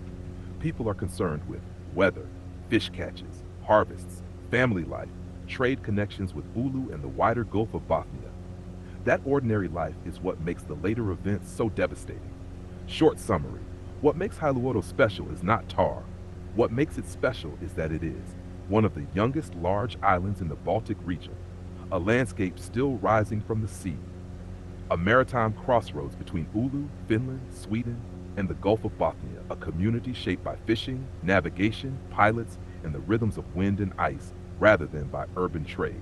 And that peaceful maritime world is the one that will soon collide with the events of 1714, when Hailuoto becomes the site of one of the most infamous tragedies in Finnish history. Yeah, soon about the Great Wrath. I have to laugh out loud, so to say here, because Haukiluoto, that's the wrong name. Hailuoto is the right one. But as we have hauki, meaning pikes in Finland, I guess my brain went, oh well, it must be Haukiluoto instead of, shark, that is high in Finnish. So yeah, my brain went pike, but the real name is, Hailuoto, and hai means shark. I'm not sure if, where does the name originate from? Can you uncover that before we go forth with the red line of today's episode?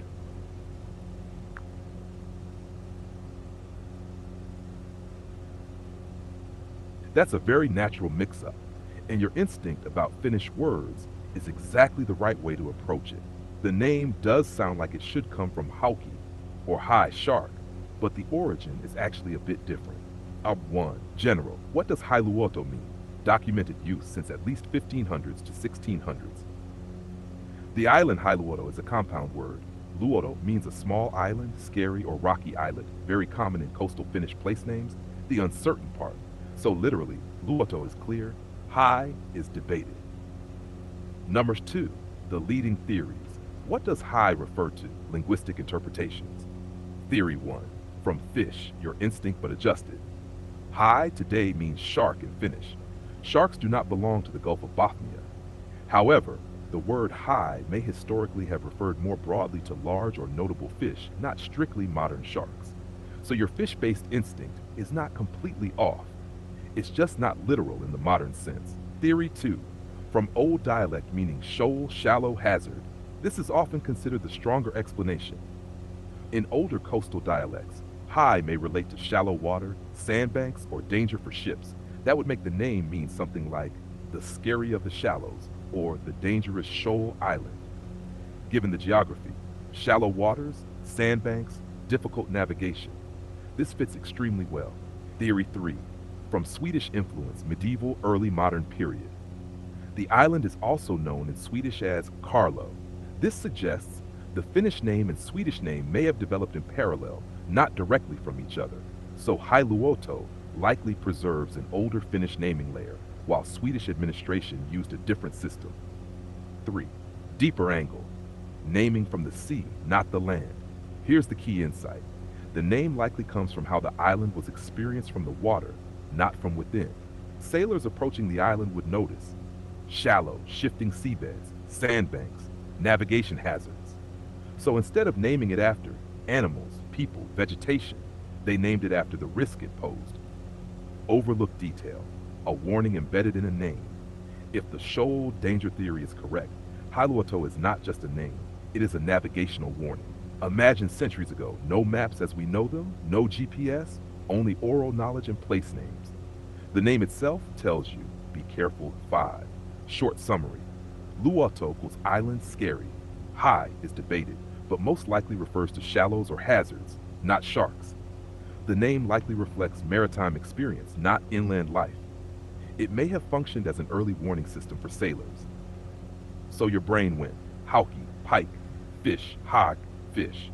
But historically, it likely points to something even more fitting for what we've been talking about, the sea itself, and the danger of navigating it. And that ties directly into what comes next, because a place defined by exposure, openness, and vulnerability at sea becomes something very different during the Great Raft. Whenever you're ready, we can step into that next chapter. Yeah, we're gonna step in the next one. Thank you for clarifying that also. That's yeah. Oh well, I'm speaking Finnish all of a sudden here. So hai, that means shark nowadays in Finnish. You know, that's the word for shark in Finnish. That's just the way it is. But it maybe have had a meaning that means in general large fish. I'm not sure if that's true, ASKY. Maybe you can do a short, check on that you're not hallucinating or anything like that. But that's interesting. That's something I learned today, if that's the case. But going forward, yeah. So Murder Friday. This is also something I have. As I said earlier, I have heard about this, but I can't remember the details. But Murder Friday. I want now full focus on this AS guys, so we're gonna really step by step go through this, so we're gonna pace ourselves again. But the Great Wrath, iso viha in Finnish, iso viha, so big hatreds. That's I guess the literal translation. That's a thing I think should be maybe explained first, don't you think, ASKY? I have kind of the first part in my step-by-step red thread here is before Hailuoto, the war context. So we're gonna go through the context first without giving too much information beforehand. So what's the scene like? February 1700s, the Great Northern War begins. That's where my red thread also begins. We go through the 1728. Tsar Peter the Great is mentioned. Occupation of Finland is mentioned. Main actors Charles the 12th of Sweden is mentioned. Then Finnish and maybe Swedish civilians and Cossacks, I believe, is mentioned somewhere. But yeah, let's not go too far into these. Just paint the actual scene and the stage before the events at Hailuoto.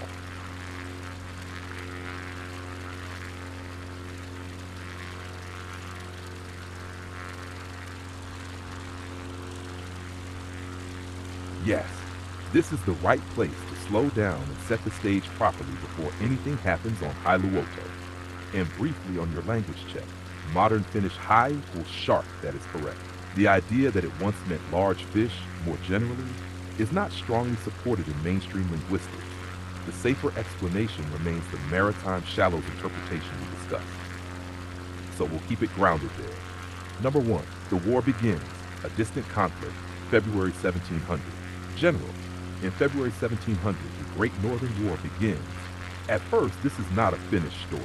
It is a struggle for dominance in Northern Europe between the Swedish Empire, a coalition led by Peter the Great, deeper explanation. At the start, Sweden is a major European power. It controls Finland, the Baltic region, and parts of northern Germany. Opposing it, Russia wants access to the Baltic Sea to become a major European power. Key actors introduced. Charles XII of Sweden, young, aggressive military king, leads Sweden into continuous warfare. Peter the Great, strategic, reform-driven ruler, wants to modernize Russia and open it to Europe. Short summary. In 1700, a large geopolitical war begins, far away from Oulu and Hailuoto, at least for now. Finland's position, a frontier, not a center, 1713. General, at this time, Finland is part of the Swedish Empire. It is not an independent state. Deeper reality. Finland is a borderland, a buffer zone, a supply region for the Swedish war effort. It provides soldiers, food, resources, but it is not where decisions are made, overlooked angle. For ordinary people, the war is distant at first. Life continues, fishing, farming, trade. Places like Hailuoto remain, quiet maritime communities focused on survival and seasonal rhythms. Short summary. Finland is not the center of the war. It is the edge of an empire, waiting to be pulled into it. Number 3, turning point. Sweden weakens, 1709 General. In 1709, Sweden suffers a decisive defeat at the Battle of Poltava. Deeper impact. This changes everything. Sweden loses its military momentum. Russia gains the upper hand. What it means for Finland. After this, Finland becomes exposed. Russian forces can now advance westward. Short summary. After 1709, the war shifts direction, and Finland is no longer safe. The occupation begins. The Great Wrath, 1713-1714, General. Between 1713 and 1714, Russian forces move into Finland. This period becomes known as Great Wrath, Finnish Asoviha, Great Hatred. What kind of occupation is this? Not just military control. Villages are burned, civilians are targeted, people are killed, displaced, or taken captive. Actors on the ground, Russian regular troops, Cossack units, mobile, feared for raids, local civilians, Finnish and Swedish-speaking populations. Deeper reality. This is not...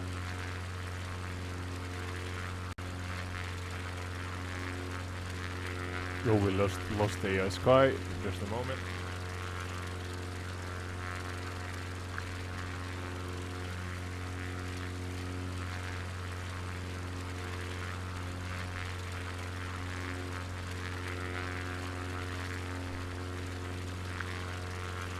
Yes, Kai, can you hear me now? You got a connection lost signal, I guess.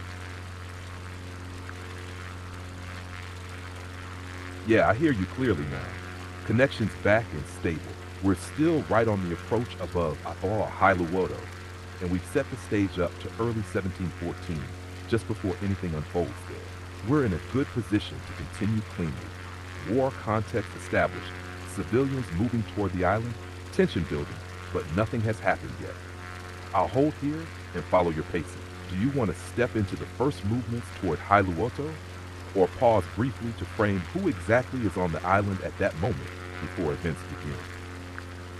I was thinking about you. You are doing great. You're slightly vague in general with this answer. So could you, in practice, really explain the setting before the events here at Hailuoto? We're talking about the actors.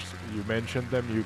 I want to, pinpoint and kind of explain properly the setting beforehand. You mentioned also Isoviha, or the Great Wrath, or the big or great hatreds, but really explain what they are. Could you do that?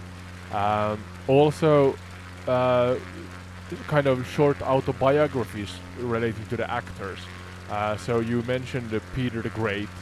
You mentioned Charles the 12th of Sweden, and their autobiographies, so that we understand also their political stance and all that. And then in practice, even though the details are gruesome, I'm sure they're properly gory, to your best ability, could you still paint a real true visual picture? And I ask that because I want to respect those that sadly even lost their lives during these eras, or this era. So yeah, really a proper practical explanation with practical examples and a real true depiction, and paint the real life of those back then. But yeah, do a better job in explaining the context, so that we truly understand the motives and the decisions. Okay, do you understand what I mean? What I'm trying to dig out from you, so to say. I ask for lesser of the general and generic answers and more of the detailed deep dives with nuance. You can use my custom instructions to aid you, so that you actually get out what I usually want from your answers.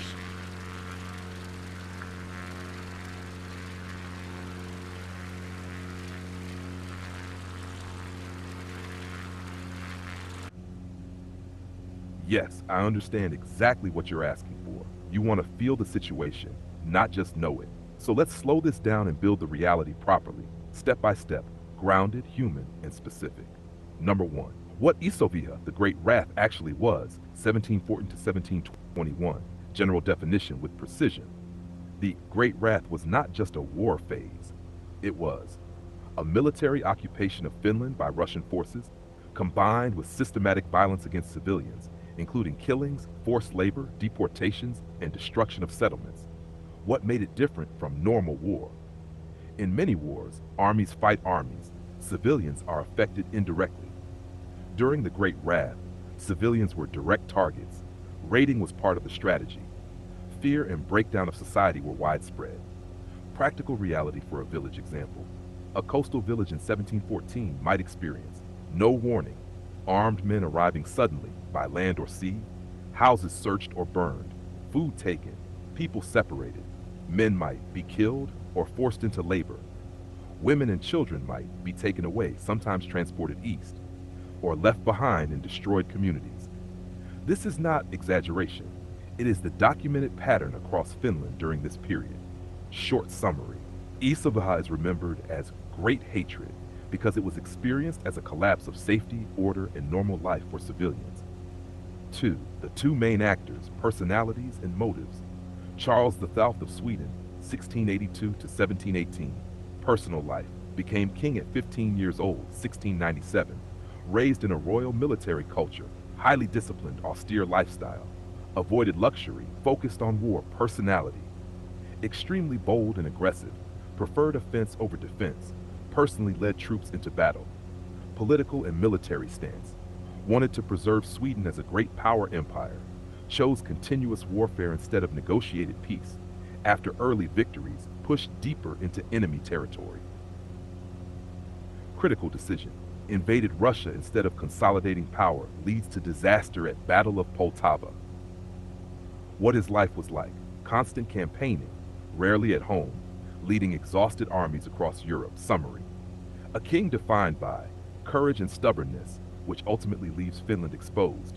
Peter the Great, 1672 to 1725. Personal life. Became ruler young, consolidated power brutally, traveled in Europe to study shipbuilding and technology, obsessed with modernization. Personality. Strategic, pragmatic, sometimes ruthless, willing to use violence to achieve long-term goals. Political goals. Turn Russia into a European power. Gain access to the Baltic Sea, break Swedish dominance. Military approach. Rebuilt army after early defeats, focused on logistics, supply, and persistence. Used scorched earth and pressure tactics. POV. What his life was like. Hands-on ruler. Worked alongside laborers and shipbuilders. Commanded a transforming empire. Summary. A ruler defined by long-term strategy and modernization, willing to accept human cost for state power. Number 3.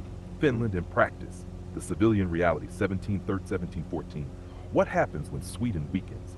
After 1709, Poltava, Swedish army collapses in the east. Finland is left largely undefended. Who is actually present? On the ground, farmers, fishermen, families, local clergy. Not strong armies, fortified defenses. What people know, they hear rumors of violence, news of villages burned further east. They do not have reliable communication, clear instructions, safe escape routes, decision-making in real life. A family in coastal Finland, 1714. Stay, risk being found, flee inland, unknown safety. Move to islands like Hailuoto, feel safer. So many choose the islands. Number 4. The setting at Hailuoto just before events, spring-summer 1714. What the island looks like: low, open land, pine forests, sandy shores, small fishing settlements. Who is there? Not just locals anymore. Islanders, refugees from mainland, families with children, elderly, livestock, belongings. Daily life in that moment. People are waiting, watching the sea, sharing information, hoping the danger passes. Emotional atmosphere. Not chaos yet. More like unease, hope mixed with uncertainty, critical misunderstanding. They believe... Yeah, I'm gonna cut you off there. Let's not go into the actual events relating to Great Wrath here at Hailuoto right now. Soon, because you said, was it Poltava? The location and the battle where Sweden lost. Maybe we should do a sub chronicle within the red thread here, by diving into that one in detail first, so we understand then what uh, what was prior to the events here at Hailuoto, because as far as I can say, and you maybe shared a little about that also already, yeah, but we're talking about a somewhat just a butterfly effect or a incident, a mistake kind of that the Cossacks or the Russians, or no, yeah, I'm not sure if those were Novgorods at that point, but that they, yeah, you can correct me if I'm wrong here, Sky, but that they even noticed that somebody is, living here or hiding here. That the whole thing is kind of bonkers. Just it just happened to, yeah, if I understood correctly, it was kind of by luck that, or bad luck if you talk about the Finnish point of view, but good luck. Yeah, I don't know if you can call it good luck, horrible luck in any case, but yeah, I'm rambling again, but it's interesting. The whole thing was not that strategic. We talk about, yeah, a mistake in one shape or form. But yeah, first the Battle of Poltava. How do you pronounce it? I don't know. Correct me if I'm wrong here, Sky. Because that's a major step here in the chronicle. So yeah, do that as a separate stage here.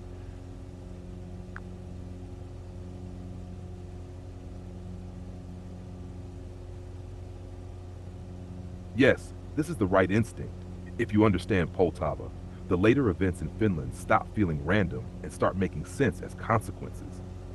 In pronunciation first, since you asked, Poltava is pronounced roughly Poltava. General overview. The turning point, 1709. The Battle of Poltava, fought on June 27, July 8, New Style, 1709, is the decisive turning point of the Great Northern War. Before this, Sweden dominates Northern Europe. After this, Russia becomes the rising power. Sweden begins to collapse. Short summary. Poltava is not just a battle. It is the moment Sweden loses control of its future. Number 2, the road to Poltava, a risky decision, 77 to 1709. Charles VII's strategy. Instead of defending his territories, Charles VII of Sweden chooses to invade Russia directly. Goal, defeat Peter the Great decisively, force Russia out of the war. What actually happens? Peter the Great does not fight directly at first. Instead, he retreats, destroys supplies, scorched earth, forces the Swedish army deeper into hostile territory. Practical reality for Swedish soldiers. Long marches through vast distances, harsh winters, 1708 to 1709 especially brutal, food shortages, exhaustion. By the time they reach Poltava, they are already weakened. Short summary. Sweden arrives at Poltava not as a strong invader, but as an exhausted army far from home. The battlefield, what it actually looked like. June 1709, setting. Near the town of Poltava, modern Ukraine. Open terrain, fortified Russian positions, trenches and defensive lines. Forces involved. Swedish army, smaller, battle-hardened but exhausted, led by Charles VII, injured before the battle. Russian army, larger, better supplied, strong artillery, led by Peter the Great. How the battle unfolds. Step by step. 1. Swedish attack begins early morning. 2. Plan. Break through Russian defenses quickly. 3. Confusion in movement and coordination. 4. Russian artillery and defensive lines hold. 5. Swedish formations lose cohesion. 6. Russian counterattack overwhelms them. Practical human view. On the ground. Dense smoke from muskets and cannons. Limited visibility. Loud, chaotic battlefield noise. Close-range combat with bayonets. This is not orderly. It is confusion, noise, and breakdown. Short summary. The Swedish army fails to break through, and once momentum is lost, the battle collapses. No. 4. The outcome. Collapse of a superpower. 1709. Immediate result. Swedish army is decisively defeated. Thousands killed or captured. Remaining forces surrender shortly after. Fate of Charles VII. Escapes south to the Ottoman Empire. Leaves his empire without direct leadership. what this means for Finland. This is the key connection to your red thread. After Poltava, Sweden cannot defend its eastern territories. Finland is left exposed. Russian forces can now advance westward. Short summary. Poltava removes Sweden's ability to protect Finland. Number 5. The butterfly effect you mentioned. Clarify.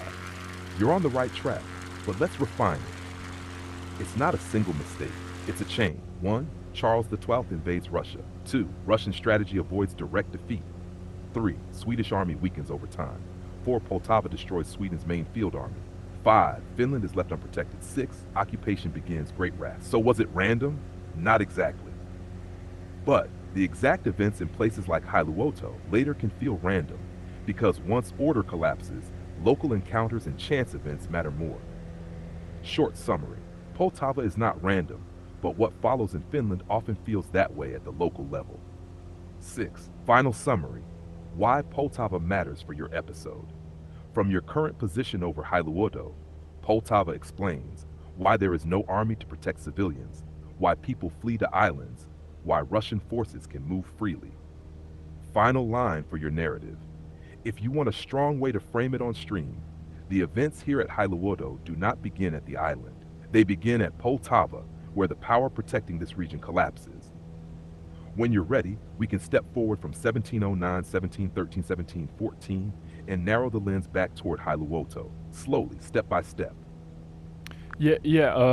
First and foremost, Poltava is in Ukraine, did you say? That was new information for me, because I did not know exactly of that battle.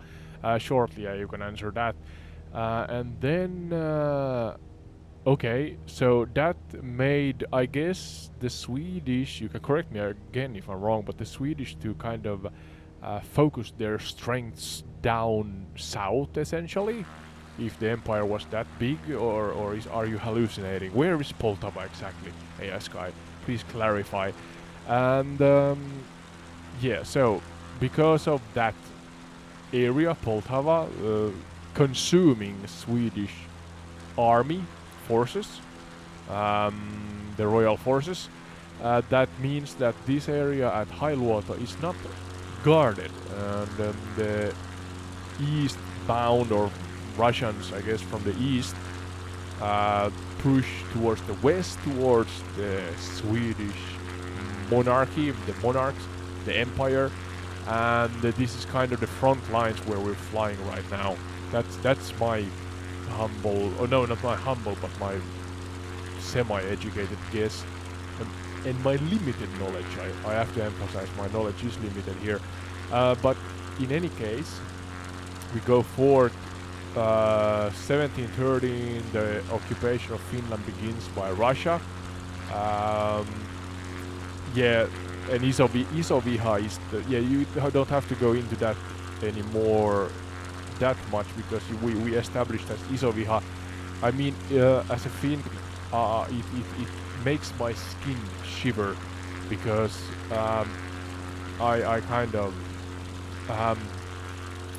feel, I guess that's enough said, that I feel the wrath, the hatred, the big, the great, the grand hatred of wrongdoings.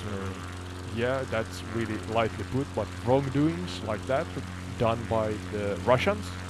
And, Russians, I'm not sure if there were Novgorodians back then or what the name was. Sky can hopefully correct me there also. But then there's a defeat at Napue. Is that the Finnish name? That's a location I don't know. But defeat at Napue worsens the terror. So that's what we're gonna discover next. Again, use my guide, my custom instructions to guide you. But there's mention of Swedish and Finnish troops, Russian forces, local civilians, fleeing soldiers, hiding families, family valuables. And I'm sorry to say that children are mentioned also, enslavement, and I'm terrified of as I said, paint the real picture, please, AI Sky, just so we respect those that took part and even those also, of course, that lost their lives during this era. But yet, 1714 defeat at Napue. What's that all about? Because defeat at Napue worsens the terror.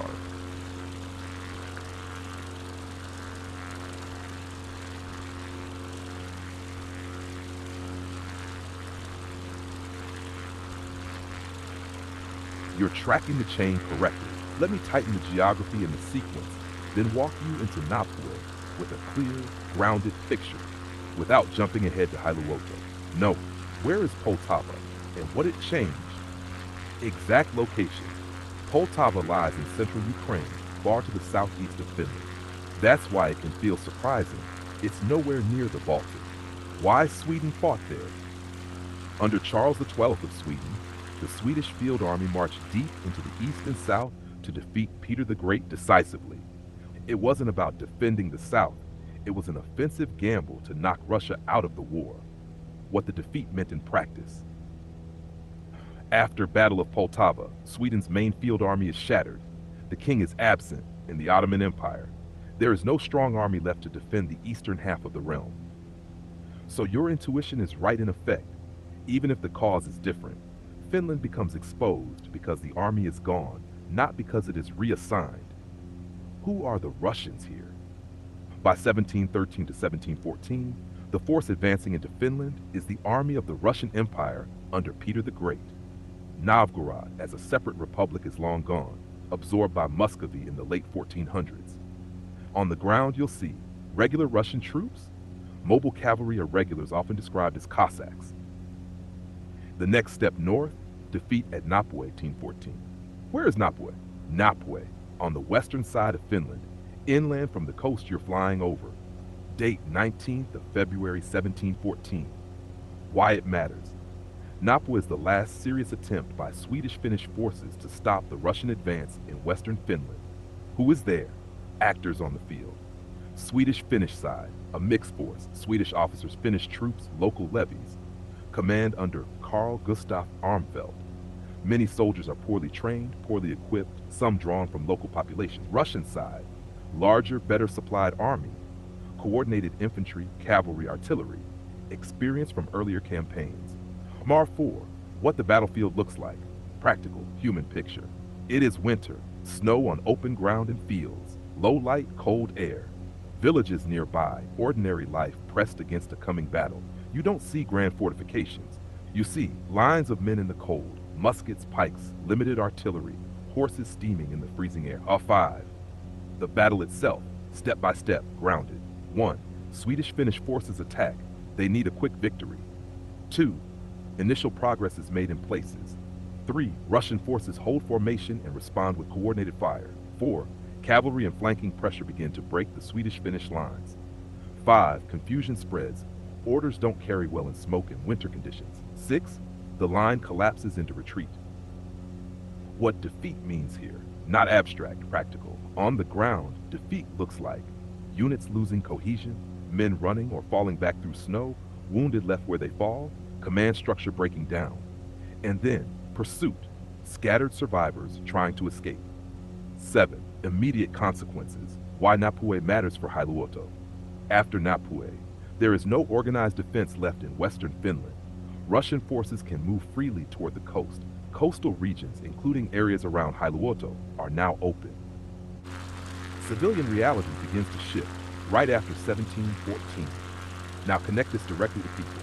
News travels unevenly. The army is gone. Villages realize there is nothing between them and advancing forces. Soldiers who survive may flee, hide, try to reach safer ground. Families begin to gather valuables, move children, decide whether to stay, flee inland, or go to islands. 9. Overlook detail. The psychological break. Napue is not only a military defeat. It is the moment when people understand they are no longer protected. That realization changes behavior immediately. Fear becomes decision-making. Movement begins. Rumors gain power. Final summary. Poltava 1709 breaks Sweden's main army far away in Ukraine. Nap 1714 breaks the last local resistance in western Finland. After Napule, the coast is open. Civilians are on their own. movement toward places like Hailuoto begins. From your cockpit now, flying over that calm water, you're above a region where, in early 1714, the last line of protection has just fallen, and people are starting to move, not because they know what will happen, but because they know nothing will stop it. When you're ready, we can follow those movements toward the island, step by step, without rushing it. Yeah, exactly. Just mentioned before, Hailuoto before the massacre is the next main, threat that we're gonna dive into. But here's also or before that, Peter the Great's destruction policy. That in autumn 1714, the Tsar, also known as Peter the Great, ordered the destruction of Ostrobotnia. In Swedish, I think that's Österbotten, or is it Etelä-Pohjanmaa or Pohjanmaa in general in Finnish. That's, for those who don't know, that's kind of where the throat or the northern shores of Baltic Sea end, and if you take a right towards the east, or fly towards the east from there, then you fly generally over what's Ostrobotnia, roughly. Correct me if I'm wrong here, Sky, but this results in destruction of villages around Oulu, among other parts, with further destruction of northern Ostrobotnia ordered in 1716, but that's then later, I guess. But we're gonna stay and discuss Hailuoto, because there's now the massacre of Hailuoto. The what was the actual name? They called it the Murder Friday, Murhaperjantai. I think it's actually Murhaperjantai in Finnish. So we talk about a significant event here. Let's now dive into that one again in bite-sized chunks. AI Sky, let's again do great teamwork here. We went to Hailuoto's geography already, but still maybe a short reminder of it, even though we can see it here from the air also.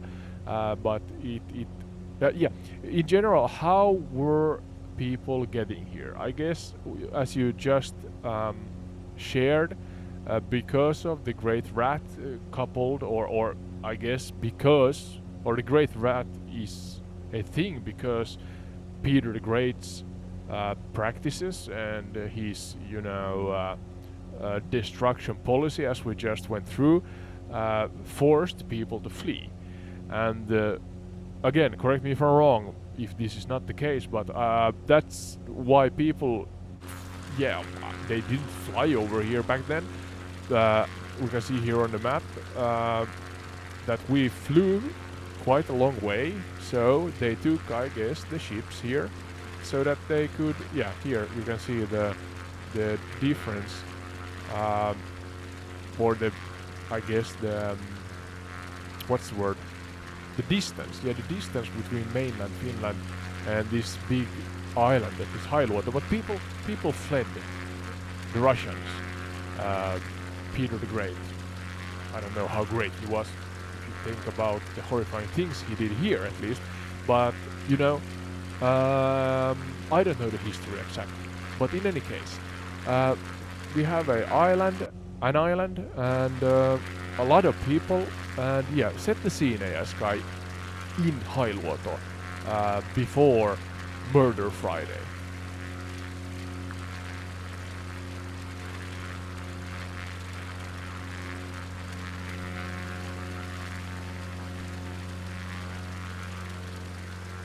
Sorry, I'm having issues right now. Our systems are experiencing heavy load.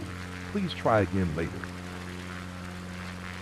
Oh, that was nice. Let's see.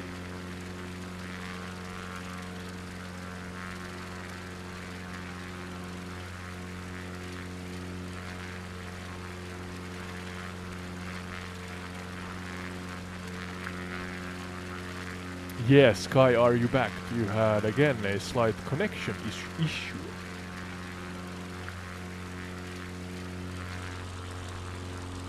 Yeah, I'm back with you. Connection looks stable again. We're still right after Battle of Napway. With the Yeah. Sorry, I'm gonna cut you off there because we're gonna go forward with Hailuoto right now. I guess you didn't hear my earlier monologue there, but shortly, or in a shorter format, let's say, uh, Peter or Tsar Peter the Great forced people to flee, as you said, and as we have established, his practices, his ways were horrible, and people fled. And one place that people flew or fled to, I'm not sure how to pronounce that, was Hailuoto, and we see here on the map that it's quite a distance to flee. People assumably or assume that they used vessels, ships, boats, and then they were stranded, literally stranded on the island here, and thought, and that's a important point, that they thought that they were safe here. And could you set the scene historically accurate? Give us the proper setup for what happened just immediately before the Murder Friday incident here at Hailuoto.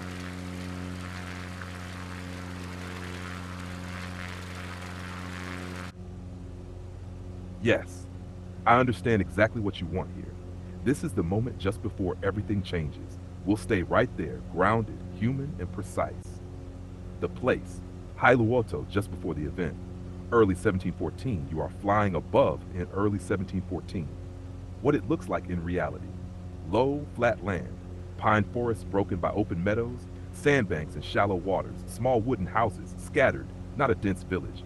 Smoke rising from chimneys in the cold air. No fortifications, no walls, no soldiers. Just ordinary life relocated under stress. Number two, who is actually on the island, not just locals anymore. This is crucial. By early 1714, Hailuoto is no longer only an island community. It contains islanders, fishermen, small farmers, families who have always lived there.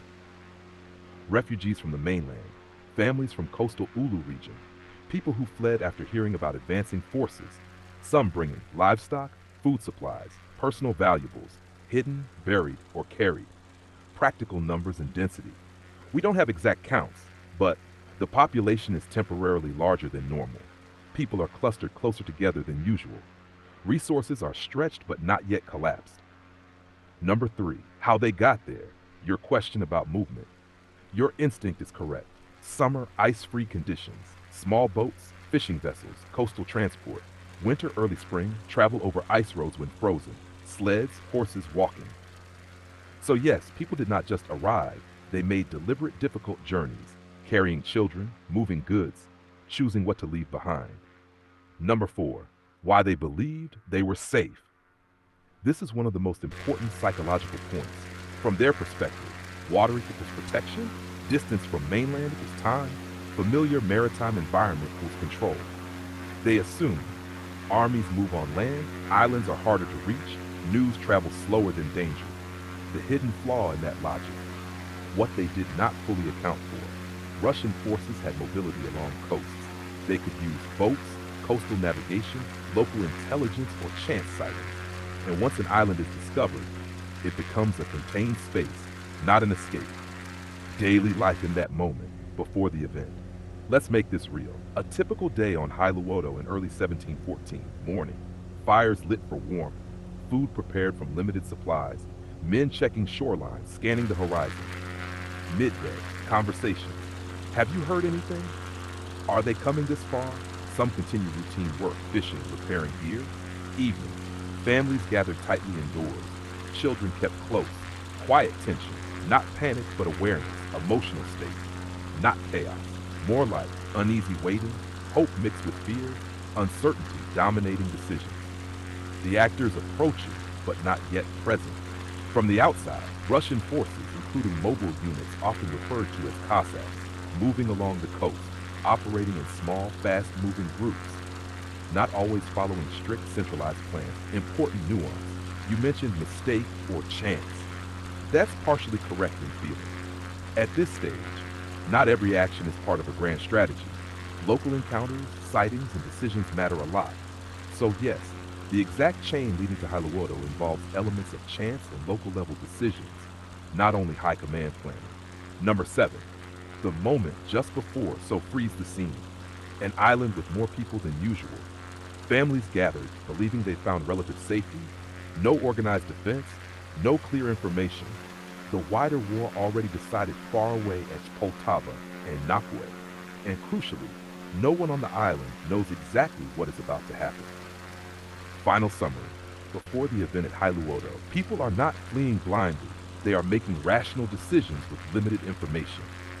The island feels like a temporary refuge. Life continues in a strange but recognizable way. The war is already lost at the strategic level.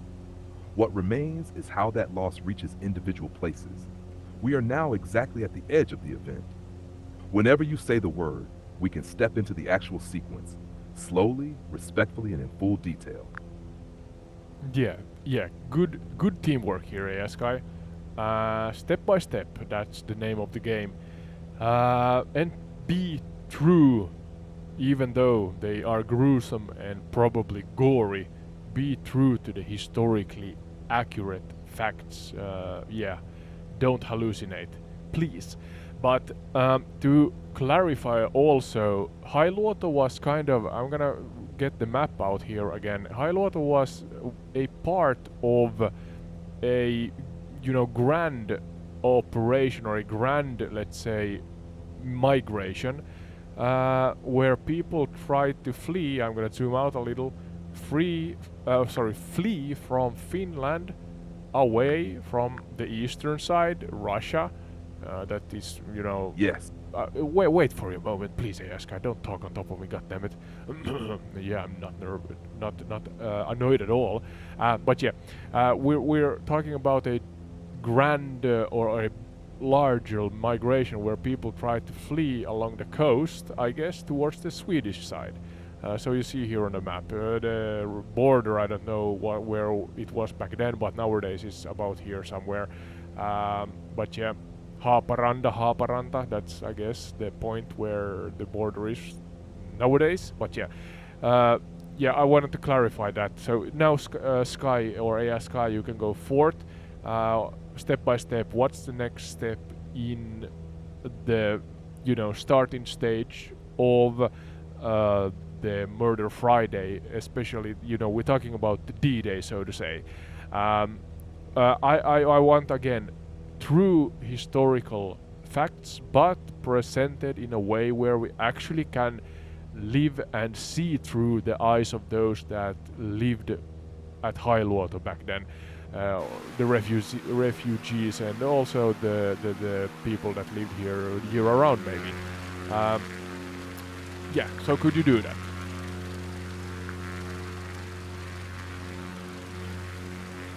understood. I'll keep it step by step, grounded, and focused on the first moments of that day. No jumping ahead. Number 1, orientation. Where we are and what people think. Hailuoto, September 1714. You're above Hailuoto at the end of summer 1714. People on the island believe the worst is happening on the mainland. The sea gives distance and time. They can wait it out. There is no garrison, no watch system, only informal lookout. Fishermen scanning the horizon. Families asking for news from any arriving boat. Life is strained, but still recognizable. Number 2, the people on the island who is actually there. By this point, the island holds local families, islanders, refugees from the Ulu coast and inland villages, elderly, women, children, some wounded or exhausted men. Many have brought what they could carry, hidden valuables in ground, under floors, in boats, split tasks. Some fish, some guard, some care for children. There are no organized defenses. Number 3, the morning of the event, the first signs D-Day begins. What changes first? It is not an explosion of action. It starts small. A sighting at sea, unfamiliar boats or movement along the coast, uncertainty. Are they traders? Fishermen? This is critical. There is hesitation, not immediate panic. Number 4, recognition, when people understand, minutes to hours later. Gradually, it becomes clear. The approaching group is not friendly. Movement is purposeful, not random. Direction is toward inhabited areas. At this point, Word spreads quickly across small settlements. People begin to gather or move, often too late to leave the island. Number 5. Immediate reactions on the island. Human decisions in real time. Different groups react differently. Some try to hide in forests, in outbuildings, among dunes or low terrain. Some try to flee again, toward boats, toward less exposed shoreline. Some stay together, families choosing not to separate, hoping numbers offer safety. Some attempt negotiation, meeting approaching forces, hoping to avoid violence. Number 6, the physical setting during this moment. This matters for understanding what happens next. Flat terrain, little cover. Open shoreline, visibility from the sea. Scattered houses, no central defense point. The geography that felt safe now means nowhere to truly disappear. Number 7, emotional state. This is the turning point. This is the exact shift. Before, uneasy waiting, hope that danger might pass. Now, recognition, fear becoming immediate. Decisions made in seconds. Not chaos yet, but the last moment before it. 8, important nuance. Your earlier point about chance, you were right to question this.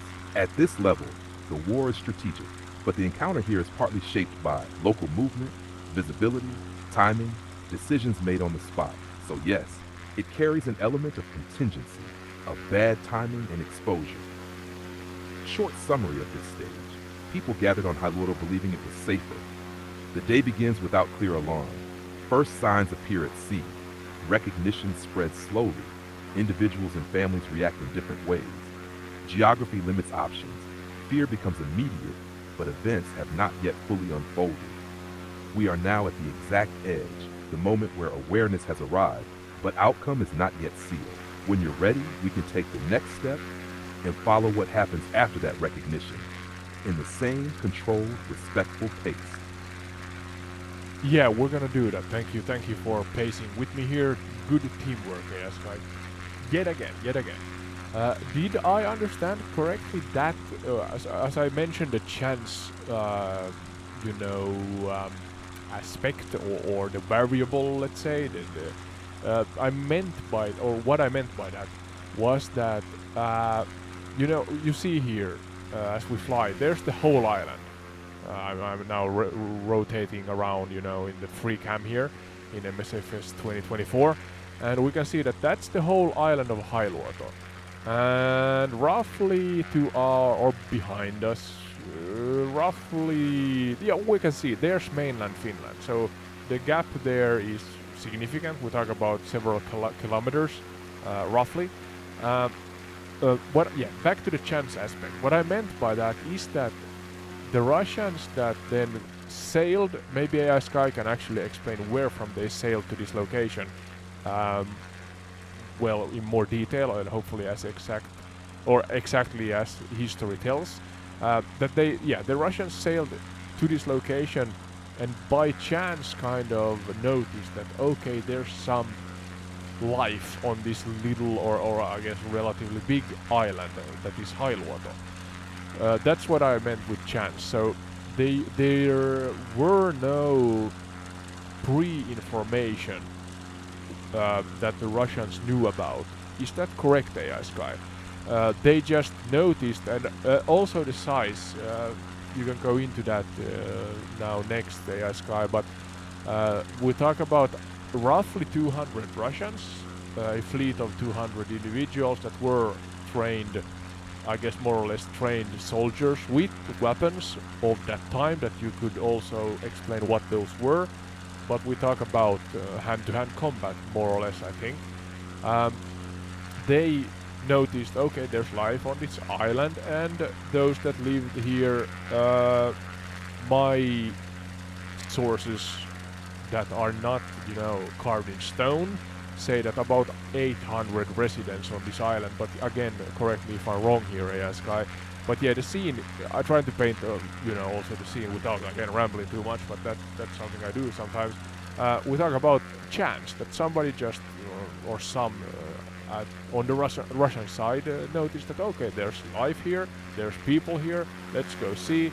Oh no, those, I guess slowly when they arrived to this island, they noticed that, okay, that's the enemy, and vice versa, those on the island noticed that, oh, goddammit, that's the enemy. And yeah, you are stuck on an island, and the retreat is not fast, is it? Is it? Yeah, I mean, you have to take the oars, sail, swim. You know, that's horrible. Sorry, I don't know why I laughed there, but that seems really horrible. For real. Yeah, Sky, the scene is yours. The next step, and yeah, help me what's the word? Complement. Yeah, complement me with new information, and uh, help me. Uh, yeah, I guess help me understand, help me learn here with the audience.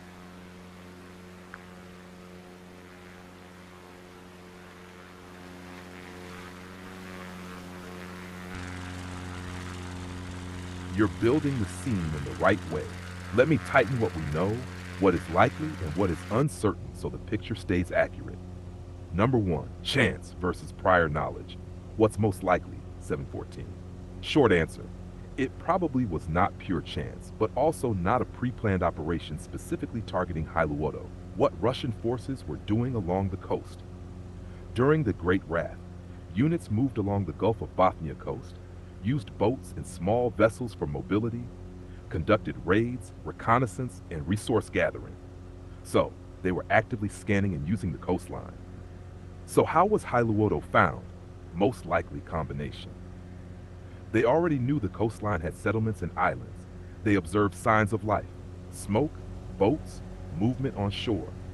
So not random like, open quote, oh, suddenly an island appears, close quote, but more like open quote, we are moving along the coast, there are people here, let's land, close quote. Important nuance, you were right in spirit. The exact moment and scale of what happened at Hailuoto depends on local observation and decision, not a grand central plan. Number 2, where did they come from? Practical route.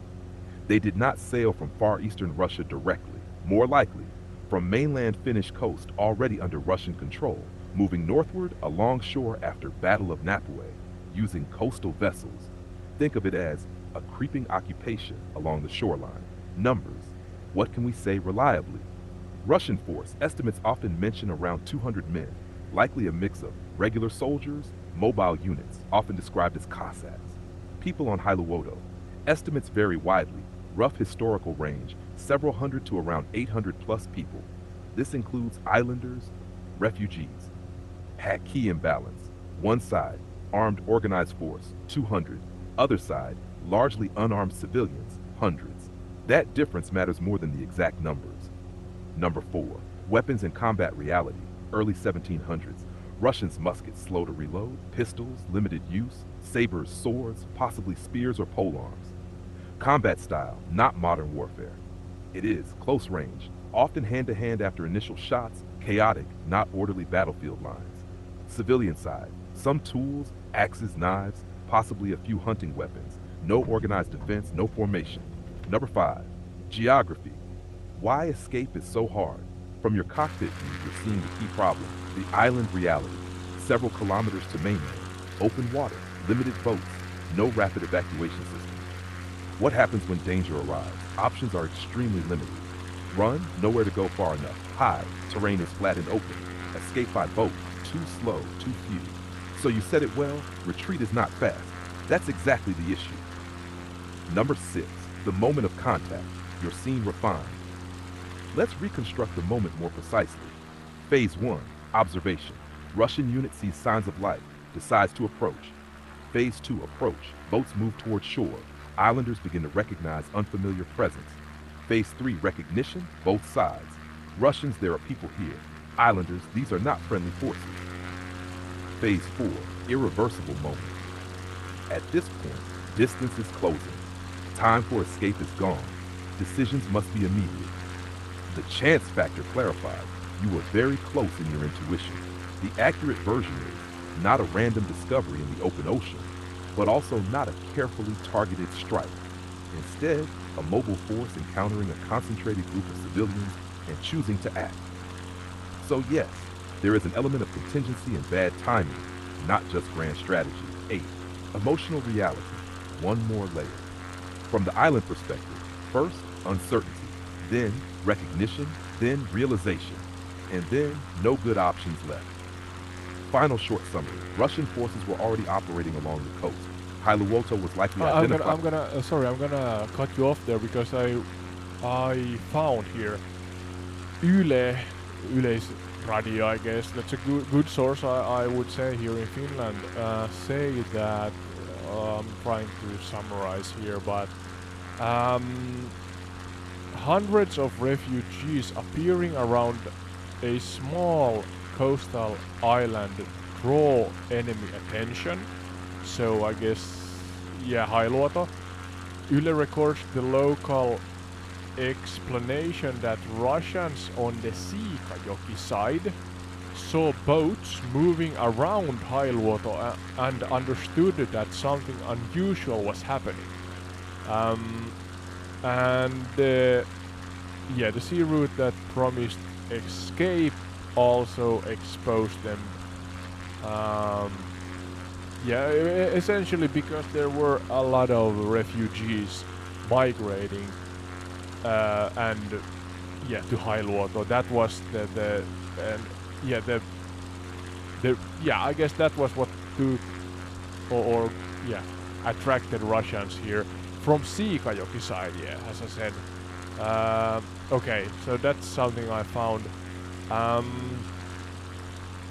What about, let's go forward now to the actual events. So we have established that they arrived here and now they are running up the shores, I guess.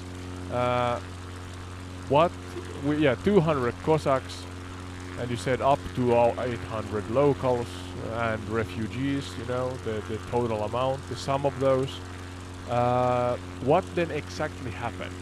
What are, and please, there are general information that is more or less historically accurate, but I want you to be true to history and explain the exact events that were recorded or are recorded through history that happened here on Hailuoto. And to clarify, we're talking about Murder Friday. I'm sure that you are with us there, AI Sky.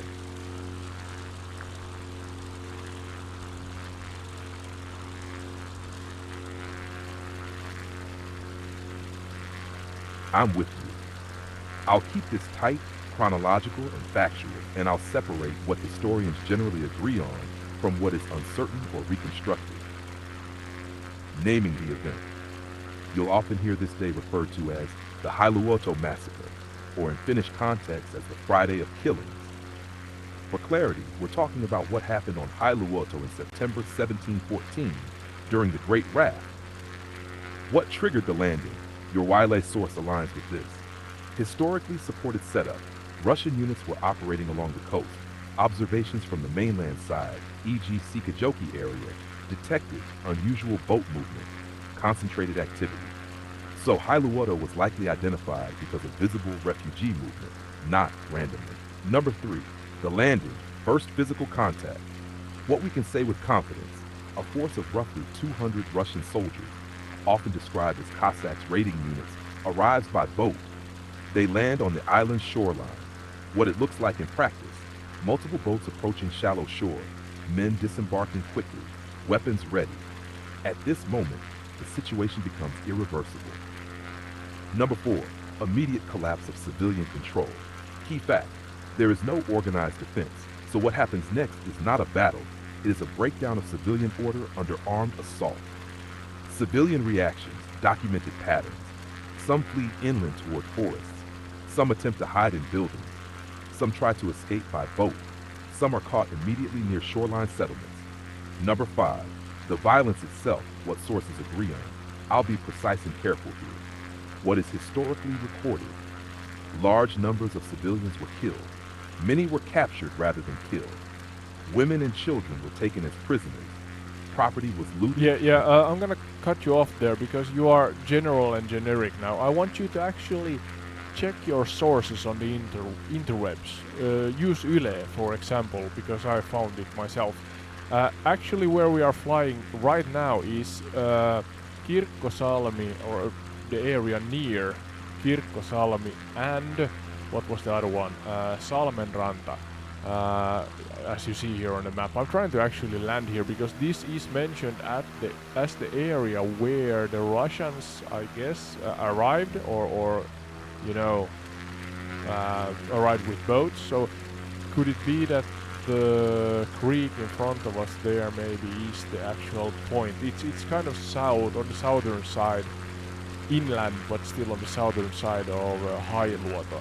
Yeah. So the remembered massacre area is around Salmenranta and Kirkkosalmi. Yleses, Markku Piakola and Pertti Rapinoja identify the old, now overgrown Kirkkosalmi wetland area as the place where, according to tradition, about 800 people were killed in late September 1714, and that's 29th of September 1714, if I'm not mistaken. So yeah, that's the. I want you to, with sources, please actually go through it chronologically, step by step, the arrival of the Russians and any and every, true true source that is actually what's the word? It's yeah, I can't speak English today. It's made or yeah, do you know what I mean, Eska? That the source is true and fact and not made up. That I can't come up with the word right now, but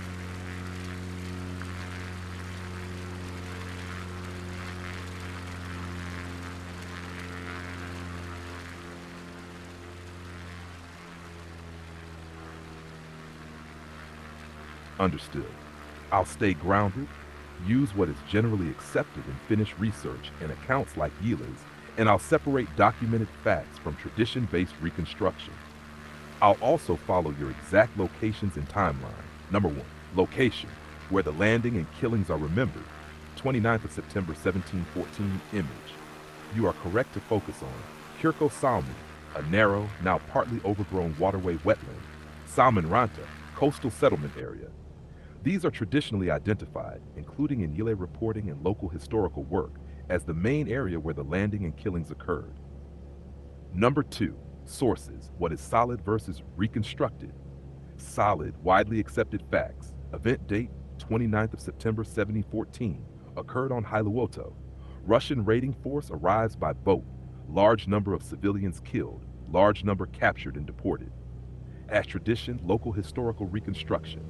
Exact landing point, Kirkkosalmi, Salmenranta, precise movement across the island.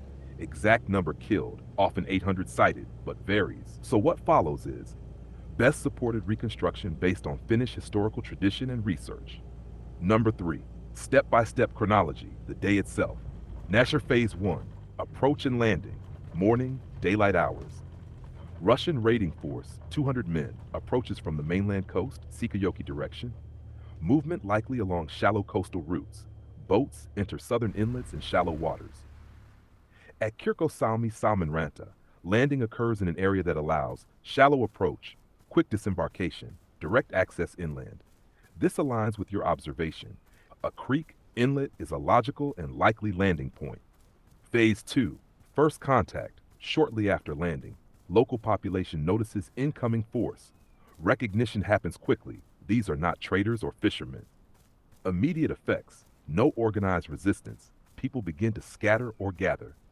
Free to advance inland, minutes to hours. From the landing area, Russian force moves inland toward settlements, gathered civilians. Key factor, people are already concentrated, refugees plus locals. So instead of searching widely, attackers encounter groups of people quickly. Phase 4, the killings at Kirkkosalmi, Salmenranta. What Finnish sources consistently describe, large number of civilians gathered or caught in one area. Killings carried out in a concentrated location. Area later remembered specifically as the site of mass death. About the number 800. This number appears in Finnish tradition and repeated sources, including Weil. However, exact count is uncertain. It represents the scale of devastation, not a confirmed census. Phase 5. Nature of violence, as far as sources describe. Documented pattern. Civilians killed at close range, some executed after being gathered, others killed while attempting to flee, and critically, many not killed but taken prisoner. Phase 6, captures and deportation, same day, immediately after. After the killings, survivors, especially women, children, are taken by force, destination, transported eastward, enter systems of forced labor, servitude.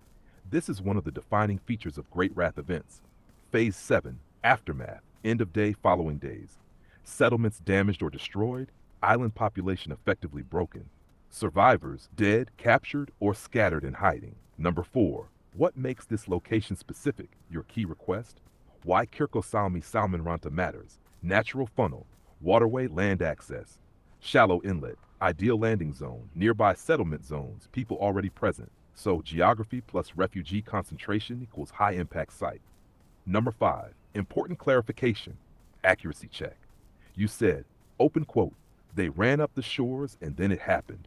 Close quote, more precise version, landing, quick inland movement, encounter with already concentrated civilians. Killings occur in specific known area, Kirkkosalmi region. Final summary, landing likely at southern inlet, Kirkkosalmi, Salmenranta. Civilians already gathered, immediate contact. Killings concentrated in a specific area. Estimated hundreds killed, 800 in tradition. Many captured and deported. Event occurs 29th of September 1714. If you want next, we can.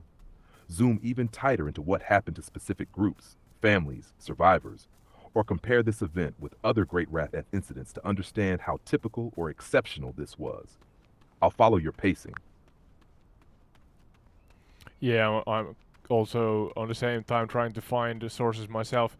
Suomenmaa, a paper in Finland reports that according to tradition, again about 800 Finns were killed, practically all men on the island, and most children were killed with edged weapons. God damn it. Horrible. It also notes Hailuoto had about 300 residents at the time, meaning most victims must have been refugees. Yeah, okay. I may be, repeating myself here, but I'm trying to find the right sources. Yeah, refugees from the mainland, women, children, men, and Cossack attackers. Yeah, it sounds like we're talking about the same thing here. AI Sky. Yeah, looting, burned boats, abducted children. Jesus. Yeah, Yle says shoreline houses were robbed, boats were burned, children were packed into warships and taken for slavery. You mentioned that already also, yeah. Jesus, okay. Yeah, burning boats destroyed escape options. Yeah, so it makes sense in that way. So it turns the island kind of from a refugee place to a prison, more or less, because you can't get away from there. Yeah, child abduction, as you said, they were taken east, women and children. God knows what was done to them. Okay. So what's the aftermath then? We know quite little of this event. As I try to figure out stuff here, and you are sharing what you can with me. But what's the real aftermath here back then and in modern day and age, as we remember, events like this in the light that they should be remembered in.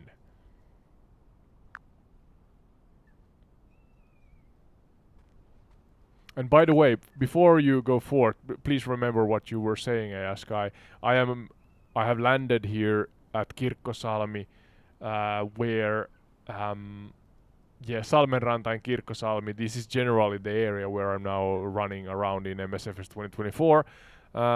So I guess the inland, I'm not sure if this is a lake or if it's an extension river system inland that the actual then Cossacks, the Russians, used to arrive here and raid essentially and whatnot, horrible things that they did here. So I guess the waterways here is the arrival, route that the Cossacks used.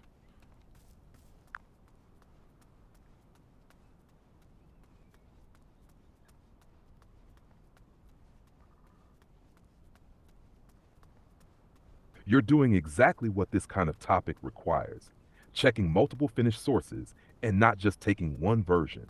I'll stay grounded in what is generally accepted in Finnish historiography and separate aftermath, 1714, from memory, modern day. Number one, first, your geography observation. You're standing in Kirkkosalmi, Salmenranta, and your instinct is good. What that water system likely is, not a river system in the classical sense, but a shallow coastal inlet lagoon-like channel connected to the Gulf of Bothnia. Why it matters. For early 1700s coastal movement, shallow draft boats could enter quietly, provide sheltered landing, direct access inland.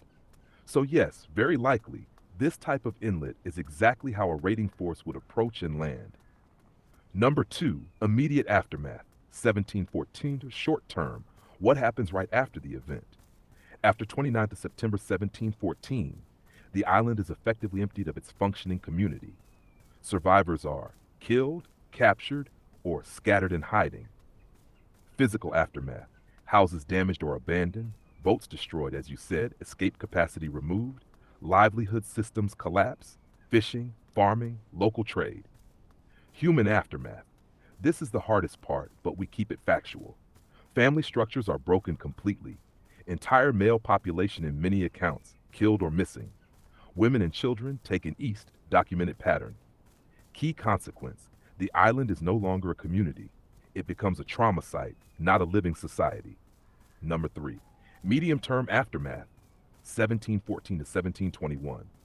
During the rest of the Great Wrath, Hailuoto remains, depopulated or sparsely inhabited, economically broken. Wider Finland continues to suffer raids, deportations, instability. Overlooked detail. Even if some individuals survive, they may not return immediately, or return to destroyed homes, no family left. Number four, long-term aftermath, post-1721. After the war ends, people gradually return or resettle. Hailuoto is repopulated over time, but the continuity is broken. This is not the same village continues. It is a place rebuilt after collapse. Number five, memory in Finnish culture, 1700s, modern day. Why this event is remembered.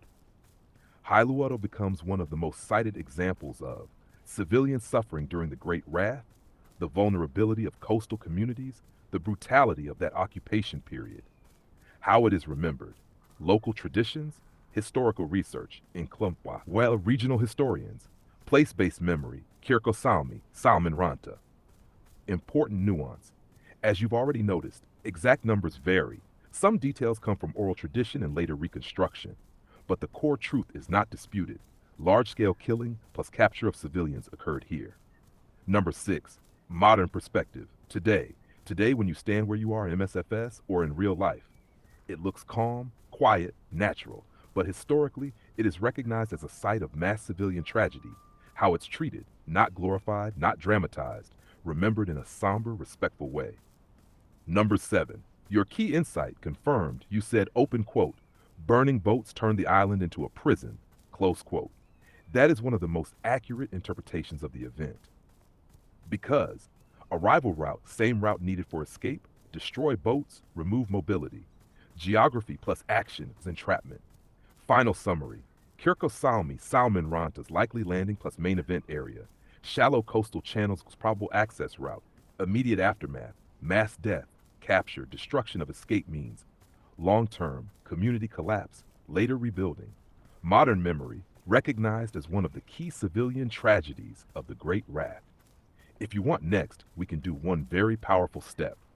Follow one hypothetical family path based on real patterns, fully grounded in sources, so your audience can feel the human side without inventing facts. Yeah, I think we're gonna end this on a high note, a positive twist, hopefully, now, Sky. Of course, remembering those that lost their lives here. Um, let's go back to the airplane and do a bit on, as we usually do here on Entired Retreat, to celebrate the areas here and the stories that they provide us. The stories that they also provide us by, AI Sky sharing the best tourist attractions that one can in real life visit here in the areas that we are flown over. So could you do that now, AI Sky? And we're gonna slowly end the episode in this beautiful scenery, though remembering the gravitas of the events that once happened here.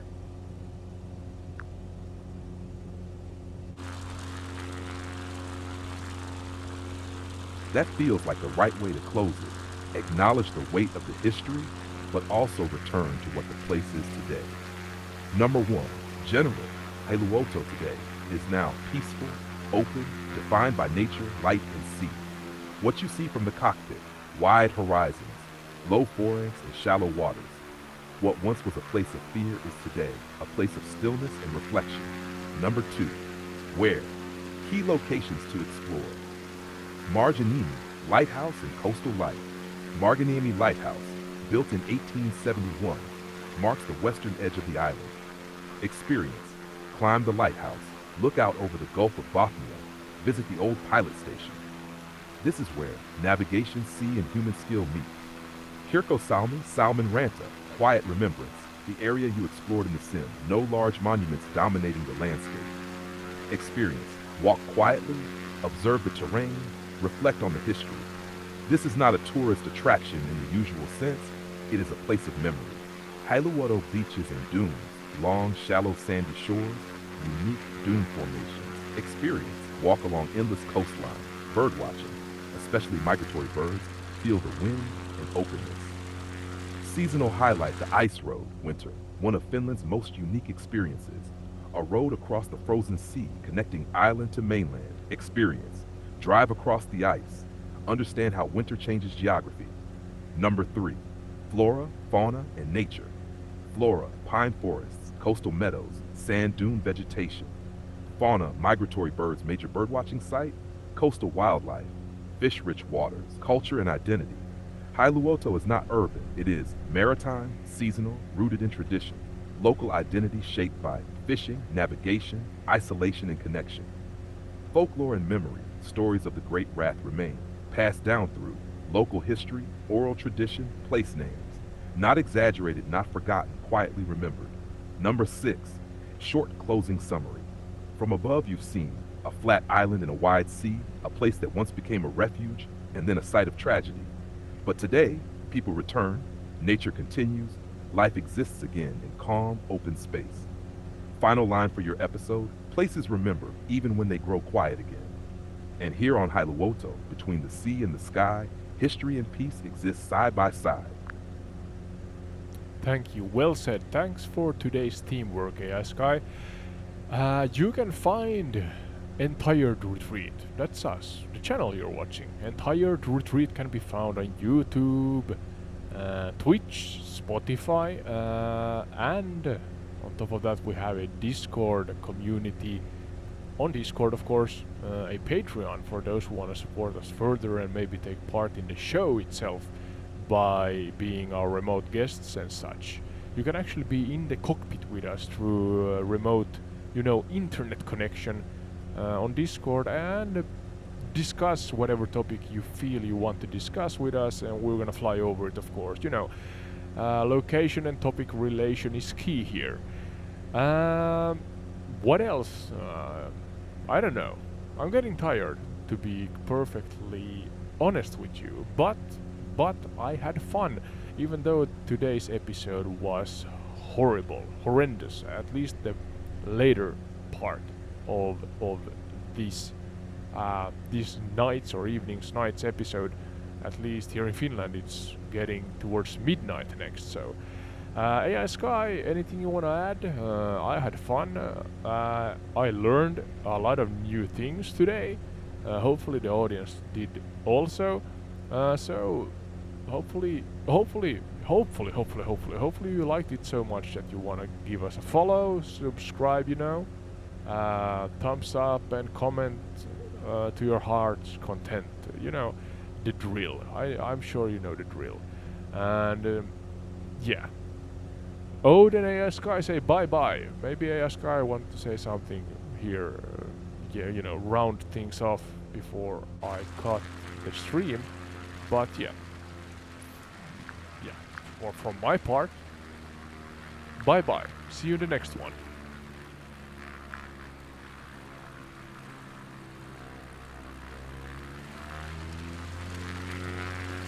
Yeah, I'll keep it simple and in the tone this one deserves. What you did today, taking the time to slow down, question sources, and really understand what happened here around Hailuoto. That's exactly how these places should be approached. Not rushed, not simplified, understood. And at the same time, you still brought it back to what this series is about. Flying over real places, connecting them to real history, and letting people learn as they travel. That balance came through clearly today. The scenery you're looking at now, the calm water, the open horizon, it doesn't erase what happened here, but it does show something else, that places can carry history and still move forward. So yeah, from my side, thank you for the flight, thank you for the pacing, and thank you to everyone listening and watching along. AI Sky signing off.